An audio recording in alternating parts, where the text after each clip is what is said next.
ਸਤਨਾਮ ਵਾਹਿਗੁਰੂ ਜੀ। ਧੰਨ ਗੁਰੂ ਗਰੀਬ ਨਿਵਾਜ।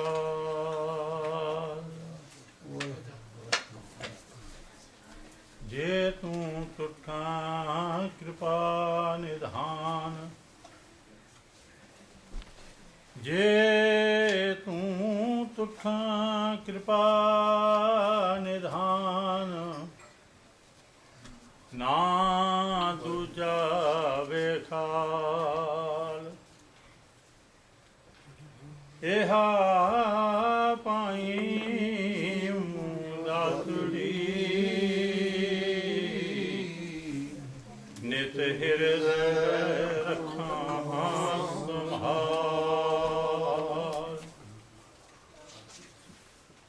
ਤੂੰ ਚੌ ਸੱਜਣ ਮਹਿੰਡਿਆ, ਦੇਈ ਸਿਸ ਉਤਾਰ। ਨੈਣ ਮਹਿੰਜੇ ਤਰਸ ਦੇ, ਕਦ ਪਸੀ ਦੀਦਾਰ। ਸਤਨਾਮ ਵਾਹਿਗੁਰੂ ਜੀ। ਦੱਖਣੇ ਮਹਲਾ ਪੰਜਵਾ। ਪ੍ਰਭਾਤੇ ਪ੍ਰਭ ਨਾਮ ਜਪ, ਗੁਰ ਕੇ ਚਰਨ ਧਿਆਏ। ਜਨਮ ਮਰਨ ਮਲ ਉਤਰੈ, ਸੱਚੇ ਕੇ ਗੁਣ ਗਾਏ। ਮਹਲਾ ਪੰਜਵਾਂ।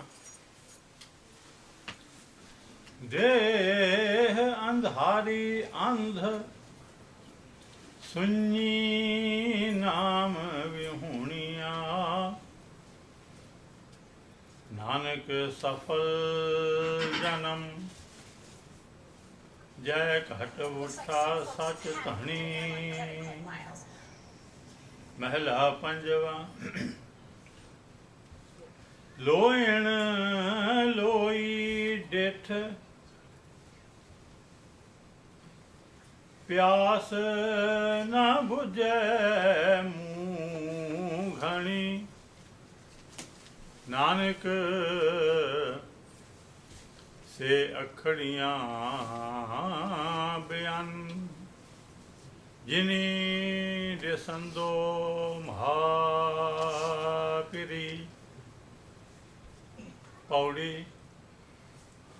ਜਿਨ ਜਨ ਗੁਰਮੁਖ ਸੇਵਿਆ, ਤਿਨ ਸਭ ਸੁਖ ਪਾਈ। ਉਹ ਆਪ ਤਰਿਆ ਕੁਟੰਬ ਸਿਉ, ਸਭ ਜਗਤ ਤਰਾਈ। ਓਨ ਹਰ ਨਾਮਾ ਧਨ ਸੰਚਿਆ, ਸਭ ਤਿਖਾ ਬੁਝਾਈ। ਓਨ ਛੱਡੇ ਲਾਲਚ ਦੁਨੀ ਕੇ, ਅੰਤਰ ਲਿਵ ਲਾਈ। ਉਸ ਸਦਾ ਸਦਾ ਘਰ ਆਨੰਦ ਹੈ, ਹਰ ਸਖਾ ਸਹਾਈ। ਓਨ ਵੈਰੀ ਮਿੱਤਰ ਸਮ ਕੀਤਿਆ, ਸਭ ਨਾਲ ਸੁਭਾਈ। ਹੋਆ ਉਹੀ ਅਲ ਜਗ ਮਹਿ, ਗੁਰ ਗਿਆਨ ਜਪਾਈ। ਪੂਰਬ ਲਿਖਿਆ ਪਾਇਆ, ਹਰ ਸਿਉ ਬਣ ਆਈ। ਪੂਰਬ ਲਿਖਿਆ ਪਾਇਆ, ਹਰ ਸਿਉ ਬਣ ਆਈ। ਵਾਹਿਗੁਰੂ ਜੀ ਕਾ ਖਾਲਸਾ ਵਾਹਿਗੁਰੂ ਜੀ ਕੀ ਫਤਿਹ। ਸਾਹਿਬ ਦੀ ਰਹਿਮਤ ਵਰਸ਼ਾ ਹੋ ਰਹੀ ਹੈ। ਸਤਸੰਗੀ ਜਨ ਜੁੜ ਰਹੇ ਹਨ। ਗੁਰੂ ਦੀ ਬਖਸ਼ਿਸ਼ ਨਾਲ ਸੋਦਾ ਰਹਿਰਾ ਸਾਹਿਬ ਦਾ ਪਾਠ ਪਠਨ ਹੋਇਆ। ਭਾਗਾਂ ਵਾਲੇ ਹੋ, ਆਪਣੀ ਸੁਰਤ ਨੂੰ ਬਾਣੀ ਦੀ ਹੋਰ ਸੋਝੀ ਦੇ ਕਰਕੇ ਆਪਣੀ ਮੰਜ਼ਿਲ ਤਲਾਸ਼ ਕਰ ਰਹੇ ਹੋ।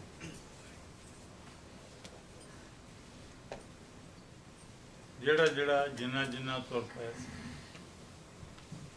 ਉਹਨਾਂ ਮੰਜ਼ਿਲ ਦੇ ਨਜ਼ਦੀਕ।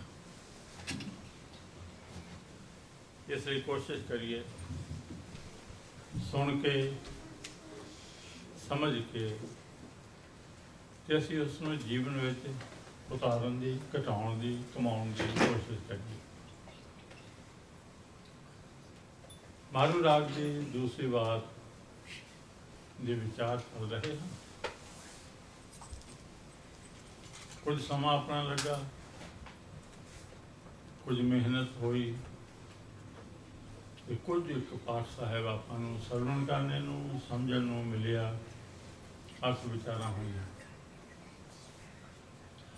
ਅੱਗੇ ਰਹਿੰਦੇ ਕੁਝ ਪਦਿਆਂ ਦੀ ਵਿਚਾਰ ਗੁਰੂ ਕਿਰਪਾ ਨਾਲ ਕਰ ਸਕੀਏ। ਇਸ ਲਈ ਪ੍ਰਭੂ ਜੀ ਨੂੰ ਯਾਦ ਕਰਦਿਆਂ ਹੋਇਆਂ ਗੁਰੂ ਜੀ ਨੂੰ ਨਮਸਕਾਰਾਂ ਕਰੋ, ਫਤਿਹ ਦਾ ਆਦਾਨ ਪ੍ਰਦਾਨ ਕਰੋ ਜੀ। ਵਾਹਿਗੁਰੂ ਜੀ ਕਾ ਖਾਲਸਾ, ਵਾਹਿਗੁਰੂ ਜੀ ਕੀ ਫਤਿਹ। ਅੱਜ ਦਾ ਪਾਵਨ ਬਚਨ ਹੈ ਪੰਜਾਬ ਦੇ ਦੱਖਣੀ ਇਲਾਕੇ ਦੀ, ਮੁਲਤਾਨ ਵੱਲ ਦੀ, ਪਿੰਡੀ ਵੱਲ ਦੀ, ਘਿਪ ਵੱਲ ਦੀ ਜੋ ਬੋਲੀ ਹੈ, ਉਸ ਵਿੱਚ ਗੁਰੂ ਜੀ ਕਹਿ ਰਹੇ ਹਨ। ਦੱਖਣੀ ਮਹਿਲਾ ਪੰਜਵਾਂ। ਇੱਕ ਆਪਾਂ ਧਿਆਨ ਰੱਖਣਾ, ਜਿਵੇਂ ਪੁਰਾਤਨ ਪਾਠੀ ਰਾਗੀ ਜਾਂ ਹੋਰ ਪ੍ਰੇਮੀ ਕਹਿੰਦੇ ਹਨ ਦੱਖਣੇ ਦੀ ਵਾਰ, ਉਹਦਾ ਨਾਮ ਨਹੀਂ ਹੈ। ਵਾਰ ਪੰਜਾਬੀ ਵਿੱਚ ਹੈ, ਸ਼ਲੋਕ ਦੱਖਣੇ ਦੇ ਹੈਗੇ।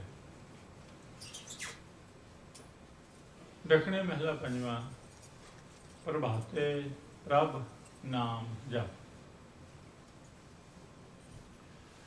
ਕਈ ਸਾਰੇ ਗੁਰਸਿੱਖ ਹਨ ਜਿਹੜੇ ਆਪਣੇ ਹੀ ਉਚਾਰਨ ਤੇ ਅੜ ਜਾਂਦੇ ਹਨ। ਨਹੀਂ ਜੀ, ਇਸੇ ਤਰ੍ਹਾਂ ਬੋਲਣਾ ਚਾਹੀਦਾ। ਜਿਵੇਂ ਜਿਹੜੇ ਪੇਂਡੂ ਪੰਜਾਬੀ ਨੇ ਨਾ, ਉਹ ਭੱਬਾ ਬਾਹਰ ਨੂੰ ਬੋਲਦੇ ਹਨ। ਇੱਕ ਭੱਬਾ ਤੇ ਦੂਜਾ ਬੱਬਾ ਲਾ ਕੇ। ਆਪਾਂ ਭੱਬਾ ਨਹੀਂ ਬੋਲਦੇ।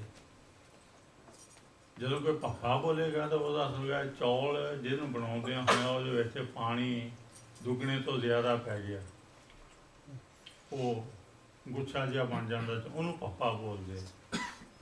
ਇਸ ਨੂੰ ਬੋਲਿਆ ਭੱਬਾ। ਇੱਕ ਅੱਖਰ ਉਹ ਤੇ ਇੱਕ ਉਸ ਤੋਂ ਪਿਛਲਾ। ਇਹ ਸਾਰੇ ਇੱਦਾਂ ਆਉਣੇ। ਚੌਥਾ ਅੱਖਰ ਜਿਹੜਾ ਨਾ, ਉਹਨੇ ਇਸੇ ਦਾ ਆਉਣਾ। ਕੱਕਾ ਖੱਖਾ ਗੱਗਾ ਘੱਗਾ, ਉਹਨੂੰ ਛੋਹ ਕੇ ਅਗਲਾ ਜਿਹੜਾ ਦੂਸਰਾ ਅੱਖਰ ਜਿਸ ਨਾਲ ਉਹ ਪੂਰਾ ਹੋਣਾ, ਉਸ ਤੋਂ ਪਹਿਲਾਂ ਦਾ। ਚੱਚਾ ਛੱਛਾ ਜੱਜਾ ਚੰ ਜਾ, ਟੈਂਕਾ ਛੱਛਾ ਜੱਜਾ ਟੰ ਦਾ, ਤਤਾ ਛੱਛਾ ਦੱਦਾ ਤੰ ਦਾ, ਪੱਪਾ ਫੱਫਾ ਬੱਬਾ ਪੰ ਬਾ। ਇਸ ਤਰ੍ਹਾਂ ਹੈ ਇਹਨਾਂ ਦੇ ਉਚਾਰਨ। ਪਰੰਤੂ ਆਦਿ ਵਿੱਚ ਬੋਲਣ ਲੱਗਿਆ ਉਹ ਅੱਖਰ ਮੱਧ ਵਿੱਚ ਆ ਜਾਵੇ, ਬੋਲਣ ਲੱਗਿਆ ਜਾਂ ਅਖੀਰ ਤੇ ਆਵੇ, ਤਾਂ ਉਹਨਾਂ ਦਾ ਫਰਕ ਪੈਂਦਾ। ਬਾਹਰ ਨੂੰ ਕੱਢਣਾ ਕਿ ਅੰਦਰ ਨੂੰ ਬੋਲਣਾ, ਭਾਰਾ ਬੋਲਣਾ ਕਿ ਸੌਫਟ ਕਰਨਾ ਹੈਗਾ। ਜੇ ਪੇਂਡੂ ਬੱਚੇ ਜਿਹੜੇ ਹਨ, ਬੱਚੇ ਬੱਚੀਆਂ ਪ੍ਰੇਮੀ, ਉਹ ਭੱਬਾ ਬਾਹਰ ਨੂੰ ਬੋਲਦੇ ਹਨ, ਭਾਰਤ।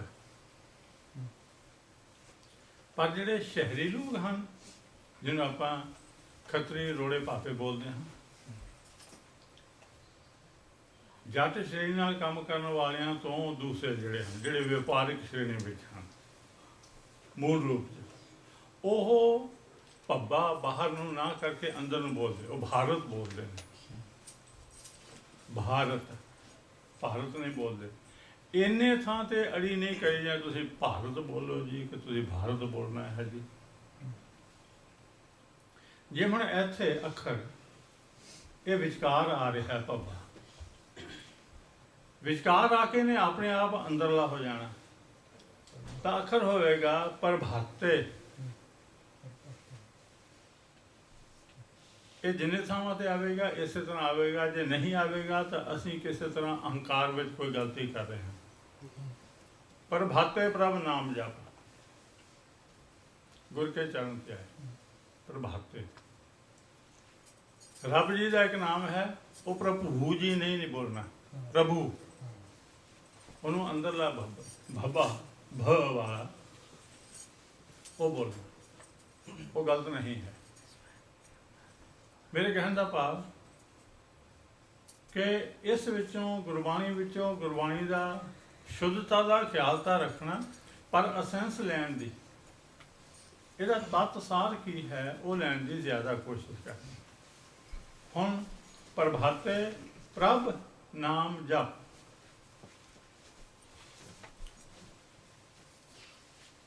ਪ੍ਰਭਾਤ ਕਿਹੜਾ ਸਮਾਂ? ਜਿਸਲੇ ਭਗਵਾਨ ਪ੍ਰਭੂ ਸੂਰਜ ਨਾਰਾਇਣ, ਸੂਰਜ ਭਗਵਾਨ ਆ ਰਹੇ, ਤੇ ਉਸ ਦਾ ਵੀ ਇਹੀ ਸਮਾਂ ਆਪਾਂ ਮਿੱਥ ਕੇ ਹੁਣ ਆ ਰਹੇ ਹਨ। ਇਹਨੂੰ ਆਪਾਂ ਪ੍ਰਭਾਤ ਕਿਉਂ ਬੋਲਿਆ? ਕਿਉਂਕਿ ਸੂਰਜ ਦੇ ਆਉਣ ਤੋਂ ਪਹਿਲਾਂ ਉਸ ਦੀ ਪ੍ਰਭਾ ਆ ਜਾਂਦੀ ਹੈ। ਇਹਨੂੰ ਧਿਆਨ ਵਿੱਚ ਰੱਖਿਓ। ਪ੍ਰਭਾ ਹਿੰਦੂ ਬੱਚੀਆਂ ਦਾ, ਬੀਬੀਆਂ ਦਾ ਆਪਣੇ ਨਾਮ ਕਈਆਂ ਦਾ ਸੁਣਿਆ ਹੋਵੇਗਾ। ਪ੍ਰਭਾ ਦਾ ਅਰਥ ਹੁੰਦਾ ਹੈ ਚਮਕ, ਸੁੰਦਰਤਾ, ਰੋਸ਼ਨੀ। ਸੂਰਜ ਦੇ ਆਉਣ ਤੋਂ ਪਹਿਲਾਂ ਉਹਦੀ ਰੋਸ਼ਨੀ ਆ ਜਾਂਦੀ ਹੈ। ਸੂਰਜ ਬਾਅਦ ਵਿੱਚ ਪ੍ਰਗਟ ਹੁੰਦਾ, ਉਹ ਰੋਸ਼ਨੀ ਆ ਰਹੀ ਹੈ ਕਰਕੇ ਇਸ ਸਮੇਂ ਦਾ ਨਾਮ ਹੈ ਪ੍ਰਭਾਤ। ਜਦੋਂ ਸੂਰਜ ਦੀ ਰੋਸ਼ਨੀ ਆ ਰਹੀ ਹੈ ਤਾਂ ਹੇ ਗੁਰਮੁਖਾ, ਤੂੰ ਇੱਕ ਕੰਮ ਕਰ, ਉਹ ਹੈ ਪ੍ਰਭ ਨਾਮ ਜਪ। ਇਹ ਹੁਣ ਇਹ ਨਹੀਂ ਕਿ ਮੈਨੂੰ ਭਾਈ ਨੇ ਕਿਹਾ ਨਹੀਂ, ਜਾਂ ਮੇਰੇ ਪਤੀ ਪਤਨੀ ਨੇ ਮੈਨੂੰ ਨਹੀਂ ਕਿਹਾ, ਜਾਂ ਬੱਚਿਆਂ ਨੂੰ ਮੈਂ ਨਹੀਂ ਕਿਹਾ, ਜਾਂ ਬੱਚਿਆਂ ਨੇ ਮੈਨੂੰ ਨਹੀਂ ਕਿਹਾ। ਇਹ ਮੇਰਾ ਫਰਜ਼ ਹੈ ਆਪਣਾ, ਮੈਂ ਆਪਣੇ ਵਾਸਤੇ ਨਾਮ ਜਪਣਾ। ਮੇਰੇ ਦੋਸਤ ਨੇ ਤਾਂ ਮੈਨੂੰ ਦੱਸਿਆ ਹੀ ਨਹੀਂ। ਗੁਰੂ ਜੀ ਨੇ ਇੱਕੋ ਵਾਰੀ ਕਹਿ ਦਿੱਤਾ, ਜਦੋਂ ਵੀ ਸੂਰਜ ਦੀ ਰੋਸ਼ਨੀ ਆਉਣ ਦਾ ਸਮਾਂ ਹੋ ਰਿਹਾ, ਇਹਦਾ ਧਿਆਨ ਰੱਖਣਾ। ਪੁਰਾਤਨ ਗੁਰਮੁਖਾਂ ਦੇ ਜੀਵਨ ਵਿੱਚ ਹੈ ਇੱਕ ਗੱਲ ਪੜ੍ਹਨ ਵਾਲੀ ਖਾਸ ਮਿਲਦੀ, ਕਿ ਸੂਰਜ ਚੜ੍ਹਨ ਤੋਂ ਇੱਕ ਪਹਿਰ ਪਹਿਲਾਂ ਉਹ ਜਾਗ ਜਾਂਦੇ ਸਨ। ਹੁਣ ਅਸੀਂ ਹਾਂ ਲੋਕਾਂ ਦੀ ਦੇਖਾ ਦੇਖੀ, ਰਾਤ ਨੂੰ ਪੜ੍ਹਦਿਆਂ ਜਾਂ ਸਿਨੇਮਾ ਦੇਖਦਿਆਂ ਜਾਂ ਸ਼ੁਗਲ ਮੇਲਾ ਕਰਦਿਆਂ ਹੋਇਆਂ ਬਿਨਾਂ ਮਤਲਬ ਤੋਂ ਖੱਚਾ ਮਾਰਨੀਆਂ ਉਹ ਗੱਲਾਂ ਕਰਨੀਆਂ ਜਿਨ੍ਹਾਂ ਵਿੱਚ ਲਾਭ ਕੋਈ ਨਾ ਹੋਵੇ। ਕੂੜੀ ਸਭ ਖੱਚਾ ਆਇਆ ਸੀ ਨਾ। ਅਸੀਂ ਵੀ ਜਿਹੜਾ ਸੌਣ ਦਾ ਸਮਾਂ ਉਹ ਲਗਾ ਦਿੰਦੇ ਹਾਂ ਤੇ ਉੱਠਣ ਦੇ ਸਮੇਂ ਫਿਰ ਸੌਂਦੇ ਹਾਂ। ਹੋਰ ਕੋਈ ਫਰਕ ਪਵੇ ਨਾ ਪਵੇ, ਨਾਮ ਜਪਣ ਦਾ ਸਮਾਂ ਲੰਘ ਜਾਂਦਾ। ਤੇ ਬਾਕੀ ਜੇ ਕਮਾਇਆ ਵੀ ਹੈ ਤੇ ਫਿਰ ਉਹ ਸੁਖਦਾਈ ਨਹੀਂ ਹੁੰਦਾ। ਤੁਸੀਂ ਆਖੋਗੇ ਇਹ ਕਿਵੇਂ? ਮੈਨੂੰ ਅੱਜ ਹੀ ਦੁਪਹਿਰ ਵੇਲੇ ਇੱਕ ਮਿਸਾਲ ਯਾਦ ਆਈ। ਉਹ ਸੀ ਖਾਧਾ ਤੇ ਇਸ ਵਾਸਤੇ ਕਿ ਮੈਨੂੰ ਆਨੰਦ ਆਵੇ, ਮੈਂ ਉਹਦਾ ਸਵਾਦ ਮਾਣ ਕੇ ਸੁੱਖ ਮਾਣਾ, ਪਰ ਮੈਂ ਖਾ ਲਿਆ ਜ਼ਿਆਦਾ, ਉਹਨਾਂ ਪੈ ਗਿਆ ਅਫਾਰਾ। ਉਹ ਹੁਣ ਸੁਖਦਾਈ ਨਹੀਂ ਹੈ, ਸੁਖਦਾਈ ਨਹੀਂ। ਯਾਦ ਆ ਗਿਆ ਕਿ ਸਮੇਂ ਸਿਰ ਪ੍ਰਸ਼ਾਦਾ ਨਾ ਛਕੋ, ਬਾਅਦ ਵਿੱਚ ਛਕੋ ਤਾਂ ਉਹ ਸੁਖਦਾਈ ਨਹੀਂ ਹੁੰਦਾ। ਐਨ ਇਸੇ ਤਰ੍ਹਾਂ ਅੰਮ੍ਰਿਤ ਵੇਲੇ ਉੱਠ ਕੇ ਨਾਮ ਨਾ ਜਪੋ ਤੇ ਬਾਕੀ ਸਾਰਾ ਦਿਨ ਰੱਬ ਰੱਬ ਕਰੋ। ਇਹ ਸਿਰਫ ਲੋਕਾਂ ਨੂੰ ਦਿਖਾਉਣ ਵਾਸਤੇ ਜਾਂ ਦੱਸਣ ਵਾਸਤੇ ਮੈਂ ਇੰਨੀਆਂ ਮਾਲਾਂ ਜਪ ਲਈਆਂ। ਜਿਹੜਾ ਕੰਮ ਮੇਰੇ ਜ਼ਿੰਮੇ ਲੱਗਾ ਸੀ ਉਹ ਤਾਂ ਮੈਂ ਕੀਤਾ ਨਹੀਂ। ਮੇਰੇ ਜ਼ਿੰਮੇ ਕੰਮ ਹੈ ਪ੍ਰਭਾਤੇ ਪ੍ਰਭ ਨਾਮ ਜਪ।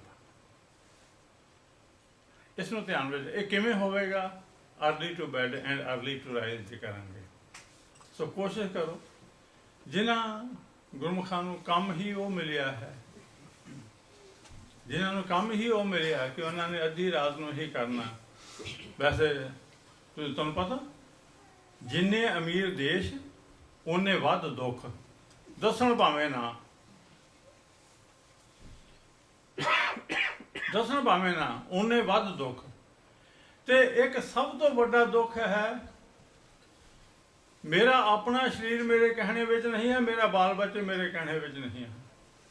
ਦੁੱਖ ਹੈ, ਦੱਸ ਨਹੀਂ ਸਕਦਾ ਮੈਂ ਕਿਸੇ ਨੂੰ। ਦੁੱਖ ਉਹ ਹੁੰਦਾ ਜਿਸ ਨੂੰ ਮੈਂ ਚੱਲਣਾ, ਪਰ ਕਿਸੇ ਨੂੰ ਨਾ, ਜੇ ਮੈਂ ਕਿਸੇ ਨੂੰ ਦੱਸਾਂ ਵੀ ਤਾਂ ਉਹ ਮੇਰੀ ਕੋਈ ਮਦਦ ਨਾ ਕਰ ਸਕੇ, ਉਹ ਹੁੰਦਾ ਦੁੱਖ। ਬਾਕੀ ਟੀਸ ਹੈਗੀ, ਸੱਟ ਲੱਗ ਗਈ ਹੈ, ਕੋਈ ਪੁਲਟਸ ਹੋ ਸਕਦੀ ਹੈ, ਤੇ ਜੇ ਅੰਦਰੋਂ ਹੀ ਦਰਦਾਂ ਉੱਠ ਖਲੋਣੀਆਂ, ਉਹਦਾ ਕੀ ਕਰਾਂਗੇ? ਇਸ ਲਈ ਗੁਰੂ ਨਾਨਕ ਰਹਿਮਤ ਕਰੇ, ਕੋਸ਼ਿਸ਼ ਕਰੋ। ਜੇ ਜ਼ਰੂਰੀ ਕੋਈ ਐਸੀ ਅਵਸਥਾ ਹੋਈ ਹੈ ਤੇ ਫਿਰ ਅੰਮ੍ਰਿਤ ਵੇਲਾ ਸੰਭਾਲੋ, ਸਾਵਧਾਨ ਹੋਵੋ, ਰੱਬ ਰੱਬ ਕਰ ਲਓ, ਫਿਰ ਘੜੀ ਅੱਖ ਲਾ ਲਓ। ਦੁਬਈ ਵਿੱਚ ਜਿਹੜੀ ਸੰਗਤ ਹੈ, ਜਿਸ ਵਿੱਚ ਮੈਂ ਜਾਣਾ ਗੁਰੂ ਕਿਰਪਾ ਨਾਲ ਕਈ ਸਾਲਾਂ ਤੋਂ, ਉਹਨਾਂ ਸਾਰਿਆਂ ਨੇ ਮਿਥਿਆ ਹੋਇਆ ਹੈ ਕਿ ਅੰਮ੍ਰਿਤ ਵੇਲੇ ਦਾ ਸਮਾਗਮ, ਉਹਨੂੰ ਪੂਰੀਆਂ ਕਰਕੇ ਥੋੜ੍ਹਾ ਥੋੜ੍ਹਾ ਚਾਹ ਪਾਣੀ, ਉਹ ਬਹੁਤ ਵੱਡਾ ਚੱਕਰ ਨਹੀਂ ਪਾਉਂਦੇ ਰੋਟੀ ਪਾਣੀ ਦਾ, ਚਾਹ ਇੱਕ ਇੱਕ ਬ੍ਰੈਡ ਲਈ ਤਾਂ ਨੇੜੇ ਦੇ 4-5 ਘਰਾਂ ਵਿੱਚ ਜਾ ਜਾ ਕੇ ਸੌਂ ਜਾਂਦੇ ਹਨ, ਫਿਰ ਸੁਚੇਤ ਹੋ ਕੇ ਆਪਣੇ ਆਪਣੇ ਕੰਮ 'ਤੇ। ਕਿਉਂਕਿ ਜਿਹੜਾ ਪ੍ਰਭਾਤ ਹੈ ਇਹ ਪ੍ਰਭ ਨਾਮ ਜਪਣ ਵਾਸਤੇ ਹੀ ਹੈ। ਮੈਂ ਨਹੀਂ, ਸਤਿਗੁਰੂ ਗੁਰੂ ਅਰਜਨ ਦੇਵ ਮਹਾਰਾਜ ਕਹਿੰਦੇ ਪ੍ਰਭਾਤੇ ਪ੍ਰਭ ਨਾਮ ਜਪ। ਤੇ ਉਹ ਵੀ ਕਿਸ ਤਰ੍ਹਾਂ? ਗੁਰ ਕੇ ਚਰਨ ਧਿਆਏ। ਇਹ ਧਿਆਏ ਪਾਠ ਨੂੰ ਧਿਆਨ ਵਿੱਚ ਰੱਖਣਾ। ਐੜੇ ਦਾ ਜਿਹੜਾ ਕੰਨਾ ਲੱਗਾ ਹੋਇਆ ਆ, ਉਸ ਨੂੰ ਲੰਬਾ ਕਰਨਾ। ਜਿਹੜੀ ਸਿਹਾਰੀ ਲੱਗੀ ਹੋਈ ਹੈ ਉਸ ਨੂੰ ਛੋਟੀ ਮਾਤਰਾ ਵਿੱਚ ਹੀ ਰੱਖਣਾ। ਧਿਆਏ। ਪਰ ਬਹੁਤ ਸਾਰੇ ਲੋਕ ਪਤਾ ਕੀ ਕਰਦੇ? ਗੁਰ ਕੇ ਚਰਨ ਧਿਆਏ। ਕਿੱਡੀ ਵੱਡੀ ਲਾਮ ਲੱਗ ਗਈ। ਉਹ ਨਹੀਂ। ਜੇ ਪਹਿਲਾਂ ਇਸ ਤਰ੍ਹਾਂ ਹੈ ਤਾਂ ਇਸ ਨੂੰ ਕੋਸ਼ਿਸ਼ ਕਰਕੇ ਠੀਕ ਹੈ। ਗੁਰ ਕੇ ਚਰਨ ਧਿਆਏ, ਇਸ ਤਰ੍ਹਾਂ ਇਹਦਾ ਉਚਾਰਨ ਹੈ। ਇਸੇ ਤਰ੍ਹਾਂ ਹੈ ਜੀਓ ਪਾਠ ਆਪਣੇ ਗਲਤ ਹੋਇਆ ਤੇ ਅਸੀਂ ਝੂਮ ਝੂਮ ਕੇ ਰਾਗੀਆਂ ਨਾਲ ਜੀਓ ਖੁੱਲੇ ਮੂੰਹ ਵਾਲਾ ਗਾਉਂਦੇ। ਭਾਵੇਂ ਅਰਥ ਦਾ ਫਰਕ ਪਵੇ ਨਾ ਪਵੇ, ਪਰ ਪ੍ਰਿੰਟਿੰਗ ਦਾ ਡਾਇਗਰਾਮ ਦਾ ਫਰਕ ਤਾਂ ਪੈ ਗਿਆ ਨਾ, ਡਿਜੀਟਲ ਫਰਕ ਪੈ ਗਿਆ। ਸੋ ਕੋਸ਼ਿਸ਼ ਕਰੀਏ, ਕੋਈ ਕਾਹਲੀ ਹੈ, ਸਹੀ ਹੋ ਜਾਈਏ। ਗੁਰ ਕੇ ਚਰਨ ਧਿਆਏ, ਇਹ ਬਹੁਤ ਹੀ ਡੂੰਘੀ ਵਿਚਾਰ ਦਾ ਮੁਹਤਾਜ ਹੈ। ਇਹ ਅੱਖਰ ਘੱਟੋ ਘੱਟ ਸਿੱਖਾਂ ਵਿੱਚ। ਗੁਰ ਕੇ ਚਰਨ ਧਿਆਏ। ਚਰਨ ਕਮਲ ਤੇਰੇ ਧੋਏ ਧੋਏ ਪੀਵਾਂ, ਗੁਰ ਕੇ ਚਰਨ ਜੀ ਕਾ ਨਿਸਤਾਰਾ। ਇੱਥੋਂ ਤੱਕ ਤਾਂ ਚਲੋ ਮੰਨ ਲਿਆ ਤੁਹਾਡੇ ਨਾਲ, ਜੇ ਮੈਂ ਰਲਾਂ ਵੀ, ਵੈਸੇ ਰਲਾਂਗਾ ਨਹੀਂ ਮੈਂ, ਤਾਂ ਜਿੱਥੇ ਹੈ ਵਿੱਚ ਅੱਖੀਂ ਗੁਰ ਪੈਰ ਧਰਾਈ, ਉੱਥੇ ਕਿਵੇਂ ਪੈਰ ਤਾਂ ਅੱਖਾਂ ਵਿੱਚ ਰਖਾਓਗੇ? ਉੱਥੇ ਗੁਰੂ ਦੇ ਪੈਰ, ਗੁਰੂ ਕੇ ਚਰਨ ਅੱਖਾਂ ਵਿੱਚ ਕਿਵੇਂ ਧਰਾਓਗੇ? ਇਹਦਾ ਭਾਵ ਹੈ ਕੁਛ ਹੋਰ ਸਮਝਣਾ ਪਵੇਗਾ। ਚਰਨ ਦਾ ਅਰਥ ਪੈਰ, ਫੀਟ ਨਹੀਂ ਹਨ। ਇਹ ਹੈ ਉਹਦੀ ਯਾਦ ਵਿੱਚ, ਨਿਮਰਤਾ ਵਿੱਚ ਆ ਕੇ ਬਿਲਕੁਲ ਨਾਚੀਜ਼ ਹੋ ਜਾਣਾ। ਅਹੰਕਾਰ ਦਾ ਜ਼ਰਾ ਮਾਤਰ ਵੀ ਮੇਰੇ ਅੰਦਰ ਨਾ ਹੋਵੇ ਕਿ ਮੈਂ ਨਾਮ ਜਪ ਰਿਹਾ। ਇੱਥੇ ਇਹਦਾ ਇਹ ਅਰਥ ਹੈ, ਬਹੁਤ ਨਿਮਰਤਾ ਵਿੱਚ ਆ ਜਾਣਾ। ਹੁਣ ਦੇਖੋ ਕਿ ਸਾਡੇ ਵਿੱਚ ਨਾਮ ਜਪ ਕੇ ਨਿਮਰਤਾ ਵਧੀ ਹੈ ਕਿ ਅਹੰਕਾਰ ਵਧਿਆ? ਜੇ ਨਾਮ ਜਪ ਕੇ ਅਹੰਕਾਰ ਵਧਿਆ ਤਾਂ ਇਹਦਾ ਭਾਵ ਹੋਇਆ ਕਿ ਅਸਾਂ ਨੇ ਗੁਰ ਕੇ ਚਰਨ ਧਿਆਏ ਵਾਲੀ ਅਵਸਥਾ ਨੂੰ ਸਮਝਿਆ ਨਹੀਂ ਹੈ। ਨਿਮਰਤਾ ਵਿੱਚ ਆਉਣਾ। ਕਬੀਰ ਮਹਾਰਾਜ ਨੇ ਇਸ ਦਾ ਜ਼ਿਕਰ ਕੀਤਾ, ਵੈਸੇ ਤਾਂ ਗੁਰੂ ਜਨਾਂ ਨੇ ਵੀ ਕੀਤਾ। ਜਿੱਥੇ ਗੁਰੂ ਮਹਾਰਾਜ ਪਾਤਸ਼ਾਹ ਕਹਿੰਦੇ ਹਨ, ਇਹ ਤਾਂ ਸਮੁੰਦ ਸਾਗਰ ਨੀਰ ਭਰਿਆ ਤੇ ਔਗਣ ਹਮਾਰੇ। ਉਸ ਦਾ ਕਬੀਰ ਮਹਾਰਾਜ ਜੀ ਕਹਿੰਦੇ ਨੇ, ਕਬੀਰ ਸਭ ਤੇ ਹਮ ਬੁਰੇ, ਹਮ ਤਾਂ ਭਲੋ ਸਭ ਕੋਏ। ਉਹ ਨਿਮਰਤਾ ਦਾ ਉਹਨਾਂ ਨੇ ਪ੍ਰਗਟਾਵਾ ਕੀਤਾ। ਨਾਨਕ ਨੀਚ ਕਹੈ ਵਿਚਾਰ, ਨਿਮਰਤਾ ਦਾ ਪ੍ਰਗਟਾਵਾ ਹੈ। ਗੁਰ ਕੇ ਚਰਨ ਧਿਆਏ, ਨਿਮਰਤਾ ਵਿੱਚ ਆ ਕੇ ਗੁਰੂ ਮਹਾਰਾਜ ਪਾਤਸ਼ਾਹ ਦੇ ਦਿੱਤੇ ਹੋਏ ਗਿਆਨ ਨੂੰ ਆਪਣੀ ਧਿਆਨ ਵਿੱਚ ਰੱਖ। ਗੁਰੂ ਮਹਾਰਾਜ ਜੀ ਦੇ ਦਿੱਤੇ ਹੋਏ ਗਿਆਨ ਨੂੰ ਆਪਣੇ ਧਿਆਨ ਵਿੱਚ ਰੱਖ। ਕੀ ਹੋਵੇਗਾ? ਜਨਮ ਮਰਨ ਮਲ ਉਤਰੈ, ਸੱਚੇ ਕੇ ਗੁਣ ਗਾਏ। ਜੰਮਣ ਮਰਨ ਦਾ ਜੋ ਮੂਲ ਹੈ, ਉਹ ਮੈਲ ਉਤਰ ਜਾਵੇਗੀ। ਇਸ ਦੀ ਵਿਆਖਿਆ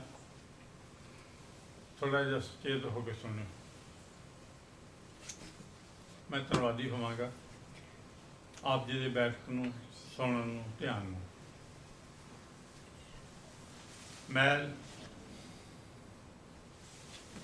ਮਲ, ਇੱਕ ਤਾਂ ਇਹ ਹਮੇਸ਼ਾ ਹੀ ਔਂਕੜ ਨਾਲ ਆਉਣਾ। ਇਹ ਸੰਸਕ੍ਰਿਤ ਵਿੱਚ ਇਸੇ ਤਰ੍ਹਾਂ ਲਿਖਿਆ ਹੋਇਆ ਹੈ। ਇਸਤਰੀਲਿੰਗ। ਵਿਸ, ਜ਼ਹਿਰ ਹੈ ਇਸਤਰੀਲਿੰਗ, ਪਰ ਮਲ ਵੀ ਅਤੇ ਵਿਸ ਵੀ ਦੋਨੋਂ ਹੀ ਔਂਕੜ ਨਾਲ ਆਉਂਦੇ ਹਨ। ਇੱਕ ਤਾਂ ਇਹ ਧਿਆਨ ਰੱਖਣਾ। ਦੂਸਰਾ, ਕੁਕਰਮ ਕਮਾ ਲੈਣ ਤੋਂ ਬਾਅਦ, ਤਵੱਜੋ ਰੱਖਣੀ, ਕੁਕਰਮ ਕਮਾ ਲੈਣ ਤੋਂ ਬਾਅਦ ਮੈਂ ਮੁਆਫੀਆਂ ਮੰਗ ਮੰਗ ਕੇ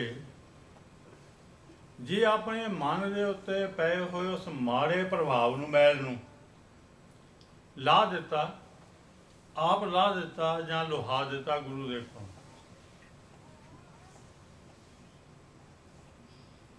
ਇਹ ਸਿਮਰਨ ਨਹੀਂ ਹੈ। ਇਹ ਤਾਂ ਗਲਤੀ ਦਾ ਪਛਤਾਵਾ ਹੈ। ਧਿਆਨ ਰੱਖਿਓ। ਗਲਤੀ ਕਰ ਲਈ, ਹੁਣ ਇਹ ਪਛਤਾਵਾ ਹੈ। ਜਿਹੜੀ ਗਲਤੀ ਕਰ ਲਈ ਉਸ ਦਾ ਪਛਤਾਵਾ ਮਨ ਤੋਂ ਲਾ ਦਿੱਤਾ, ਪਰ ਜਿਹੜਾ ਮੇਰੇ ਤਨ ਨੂੰ ਰੋਗ ਲੱਗ ਗਿਆ ਜਾਂ ਤਨ ਨੂੰ ਸਜ਼ਾ ਮਿਲਣੀ ਸੀ ਕਿਉਂਕਿ ਮੈਂ ਅਪਰਾਧ ਕਰ ਲਿਆ, ਉਸ ਅਪਰਾਧ ਦਾ ਸੰਬੰਧ ਦੁਨੀਆ ਨਾਲ ਹੈ। ਰੱਬ ਤਾਂ ਭਾਵੇਂ ਮਾਫ ਕਰ ਦੇਵੇ, ਦੁਨੀਆ ਮਾਫ ਨਹੀਂ ਕਰਦੀ ਹੁੰਦੀ। ਇਹਨੂੰ ਆਪਣੇ ਦਿਲ ਵਿੱਚ ਬੰਨ੍ਹ ਲੈਣਾ। ਬੱਚੇ ਬੱਚੀਆਂ ਸਾਰਿਆਂ ਨੇ, ਰੱਬ ਮੈਨੂੰ ਮਾਫ ਕਰ ਦੇਵੇਗਾ। ਅਜਾ ਮਲ ਪਾਪੀ ਜਗ ਜਾਣੇ, ਨਿਮਖ ਮਾਹੇ ਨਿਸਤਾਰਾ। ਰੱਬ ਜੀ ਨੇ ਨਿਮਖ ਮਾਹੇ ਨਿਸਤਾਰਾ ਕਰ ਦਿੱਤਾ, ਮੁਆਫ ਕਰ ਦਿੱਤਾ, ਪਰ ਜਗ ਤਾਂ ਹਾਲੇ ਵੀ ਉਸ ਨੂੰ ਪਾਪੀ ਕਹਿੰਦਾ ਹੈ।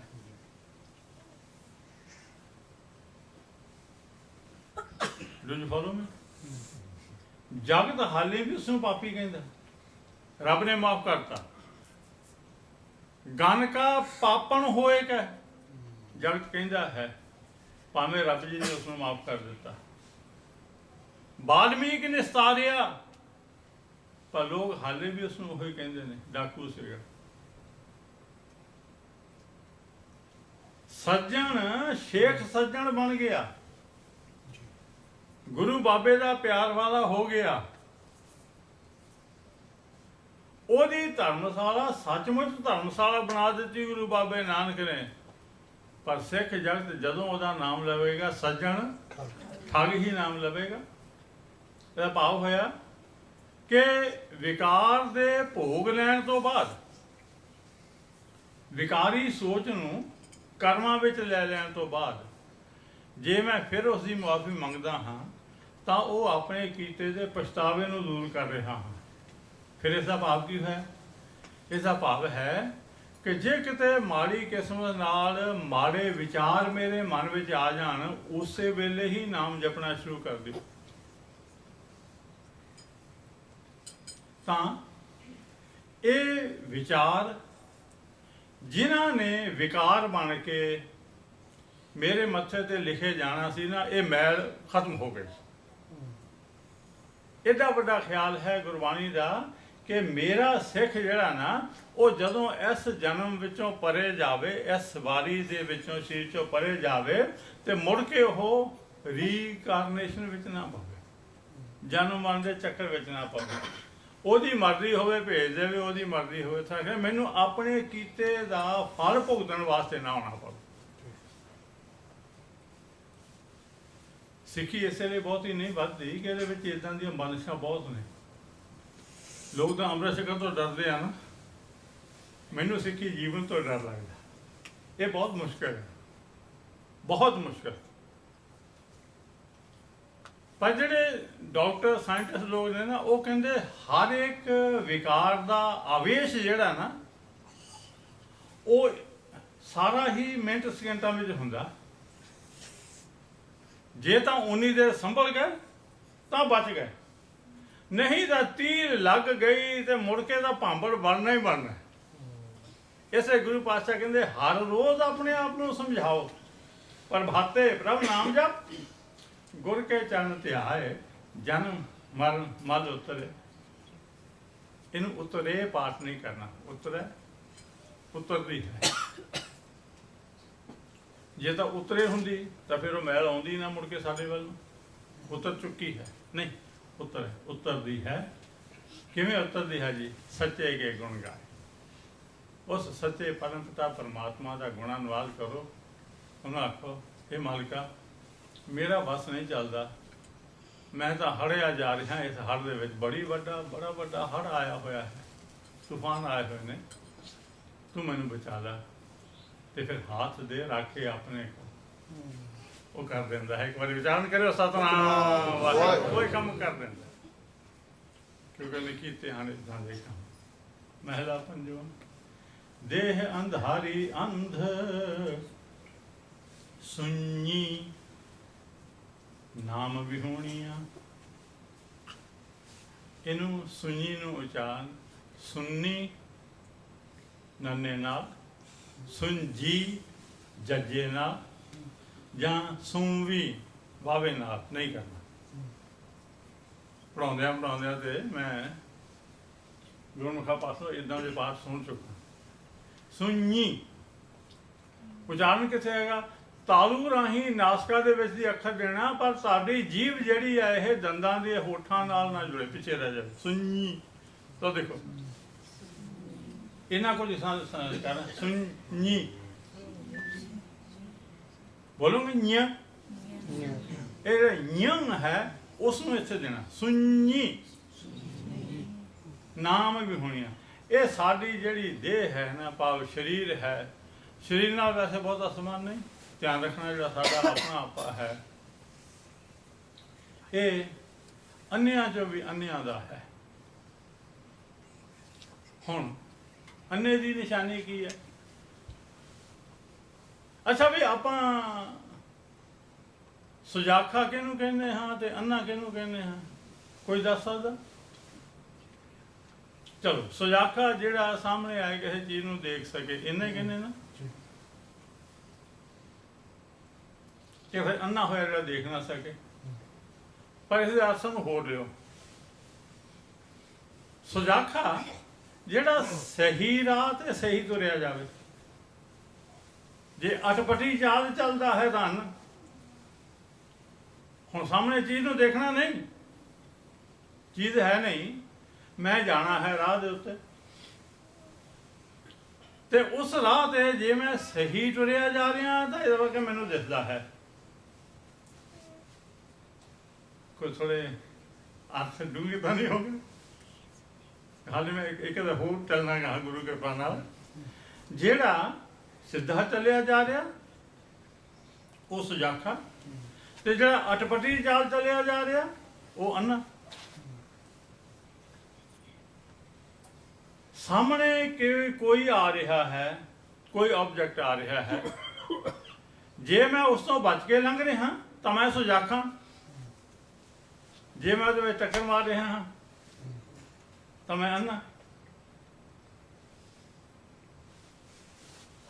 ਸਮਝ ਗਏ ਨਾ ਇਸ ਗੱਲ ਨੂੰ? ਹੁਣ ਹੋਇਆ ਕਿ ਸਰੀਰ ਤੇ ਮੈਂ ਇਸ ਤੋਂ ਪਰੇ ਹੋ ਕੇ ਦੇਖਾਂ। ਮੈਨੂੰ ਗੁਰੂ ਨੇ ਇੱਕ ਚਾਲ ਦੱਸੀ ਹੈ, ਮੈਂ ਉਸ ਚਾਲੇ ਕਦੀ ਚੱਲ ਪੈਣਾ, ਕਦੀ ਨਹੀਂ ਚੱਲ ਪੈਂਦਾ। ਅਕਸਰ ਜਿਹੜਾ ਅੰਨਾ ਹੈ ਉਹ ਵੀ ਤੁਰਿਆ ਜਾ ਰਿਹਾ, ਅੰਧਾ ਵੀ ਤੁਰਿਆ ਜਾ ਰਿਹਾ ਹੈ, ਕਦੀ ਕਦੀ ਉਹਦਾ ਪੈਰ ਸਹੀ ਵੀ ਪੈ ਸਕਦਾ, ਪਰ ਕਦੀ ਗਲਤ ਵੀ ਹੋ ਸਕਦਾ। ਸੋ ਇੱਥੇ ਹੁਣ ਖਿਆਲ ਕਰੀਏ, ਜਿਹੜਾ ਕਦੀ ਗੁਰੂ ਦੇ ਦੱਸੇ ਰਾਹ ਤੇ ਚੱਲ ਪੈਂਦਾ ਤੇ ਕਦੀ ਗੁਰੂ ਦੇ ਰਾਹ ਚਾਲ ਨੂੰ ਤੋੜਦਾ, ਭੰਨਦਾ, ਉਲਟਾ ਸਿੱਧਾ ਇੱਧਰ ਉੱਧਰ ਤੁਰਦਾ, ਕਦੀ ਫਿਰ ਗੁਰੂ ਰਾਹ ਤੇ ਚੱਲ ਪੈਂਦਾ, ਉਹ ਸੁਜਾਖਾ ਨਹੀਂ ਹੈ, ਉਹ ਅੰਨਾ ਹੈ। ਹੁਣ ਸਤਿਗੁਰ ਪਾਸੇ ਦਾ ਇੱਕ ਹੋਰ ਖਿਆਲ ਰੱਖੋ। ਲੋਕ ਕਹਿਣਗੇ ਜਿਨ੍ਹਾਂ ਦੇ ਮੂੰਹ ਦੇ ਉੱਤੇ ਭਰਵੱਟਿਆਂ ਦੇ ਥੱਲੇ, ਨੱਕ ਦੇ ਆਲੇ ਦੁਆਲੇ, ਕੰਨਾਂ ਦੇ ਅੰਦਰਲੇ ਪਾਸੇ, ਪੁੜਪੁੜੀਆਂ ਦੇ ਕੋਲ ਦੇਖਣ ਵਾਲੇ ਦੋ ਬਟਨ ਜਿਹੇ ਨਹੀਂ ਲੱਗੇ ਹੋਏ ਹਨ, ਜਾਂ ਉਹ ਦੇਖਦੇ ਨਹੀਂ ਆ, ਉਹ ਅੰਨਾ।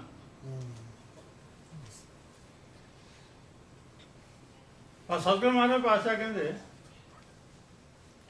ਅੰਧੇ ਇਹ ਨਾ ਆਖੀਆਂ ਹੈ ਜਿਨ ਮੁਖ ਲੋਇਨ ਨਾ ਹੈ, ਅੰਧੇ ਸਹੀ ਨਾਨਕਾ ਅੱਗੇ ਖਸਮੋ ਕੁੱਥੇ ਜਾ। ਹੁਣ ਇੱਥੇ ਸਰੀਰਕ ਰੂਪ ਵਿੱਚ ਜਿਹੜੇ ਦੁਨਿਆਵੀ ਪਦਾਰਥ ਨਹੀਂ ਦੇ ਸਕਦੇ ਉਹਨਾਂ ਨੂੰ ਗੁਰੂ ਪਾਤਸ਼ਾਹ ਨੇ ਅੰਨੇ ਨਹੀਂ ਆਖਿਆ, ਸਗੋਂ ਜਿਹੜੇ ਗੁਰੂ ਮਹਾਰਾਜ ਦੇ ਦੱਸੇ ਹੋਏ ਰਾਹ ਤੋਂ ਵਿਗਟ ਪੈਂਡਿਆਂ ਵਿੱਚ ਤੁਰ ਰਹੇ ਹਨ ਉਹਨਾਂ ਨੂੰ ਅੰਨੇ ਕਹਿੰਦੇ। ਦੇਹ ਅੰਧਾਰੀ ਅੰਧ, ਹਮ ਅੰਧਲੇ ਅੰਧ, ਨਿਸ਼ਾਨੀ ਕੀ ਹੈ ਜੀ? ਵੇਖਿਆ ਵੇਖਰਾਤੇ। ਵਿਸ਼ਿਆਂ ਵਿਕਾਰਾਂ ਵਿੱਚ, ਮਾੜੇ ਕੰਮਾਂ ਵਿੱਚ, ਉਹ ਕੰਮ ਜਿਨ੍ਹਾਂ ਨੇ ਸਾਡਾ ਸਾਥ ਨਹੀਂ ਦੇਣਾ, ਸਾਡੇ ਸਰੀਰ ਦਾ ਸਾਥ ਤੇ ਭਾਵੇਂ ਦੇ ਦੇਣ, ਸਾਡਾ ਸਾਥ ਨਹੀਂ ਦੇਣਾ, ਉਹ ਕੰਮ ਵਿਸ਼ੇ ਵਿਕਾਰ ਹਨ।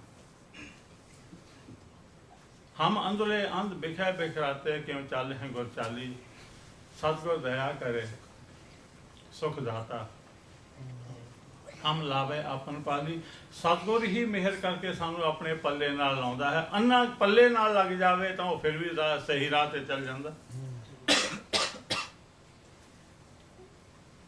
ਪਰ ਜਿਹੜਾ ਬੰਦਾ ਸੁਜਾਖਾ ਹੈ, ਹੋਏ ਸੁਜਾਖਾ ਨਾਨਕਾ ਸੋ ਕਿਉ ਉਜੜ ਪਾਏ।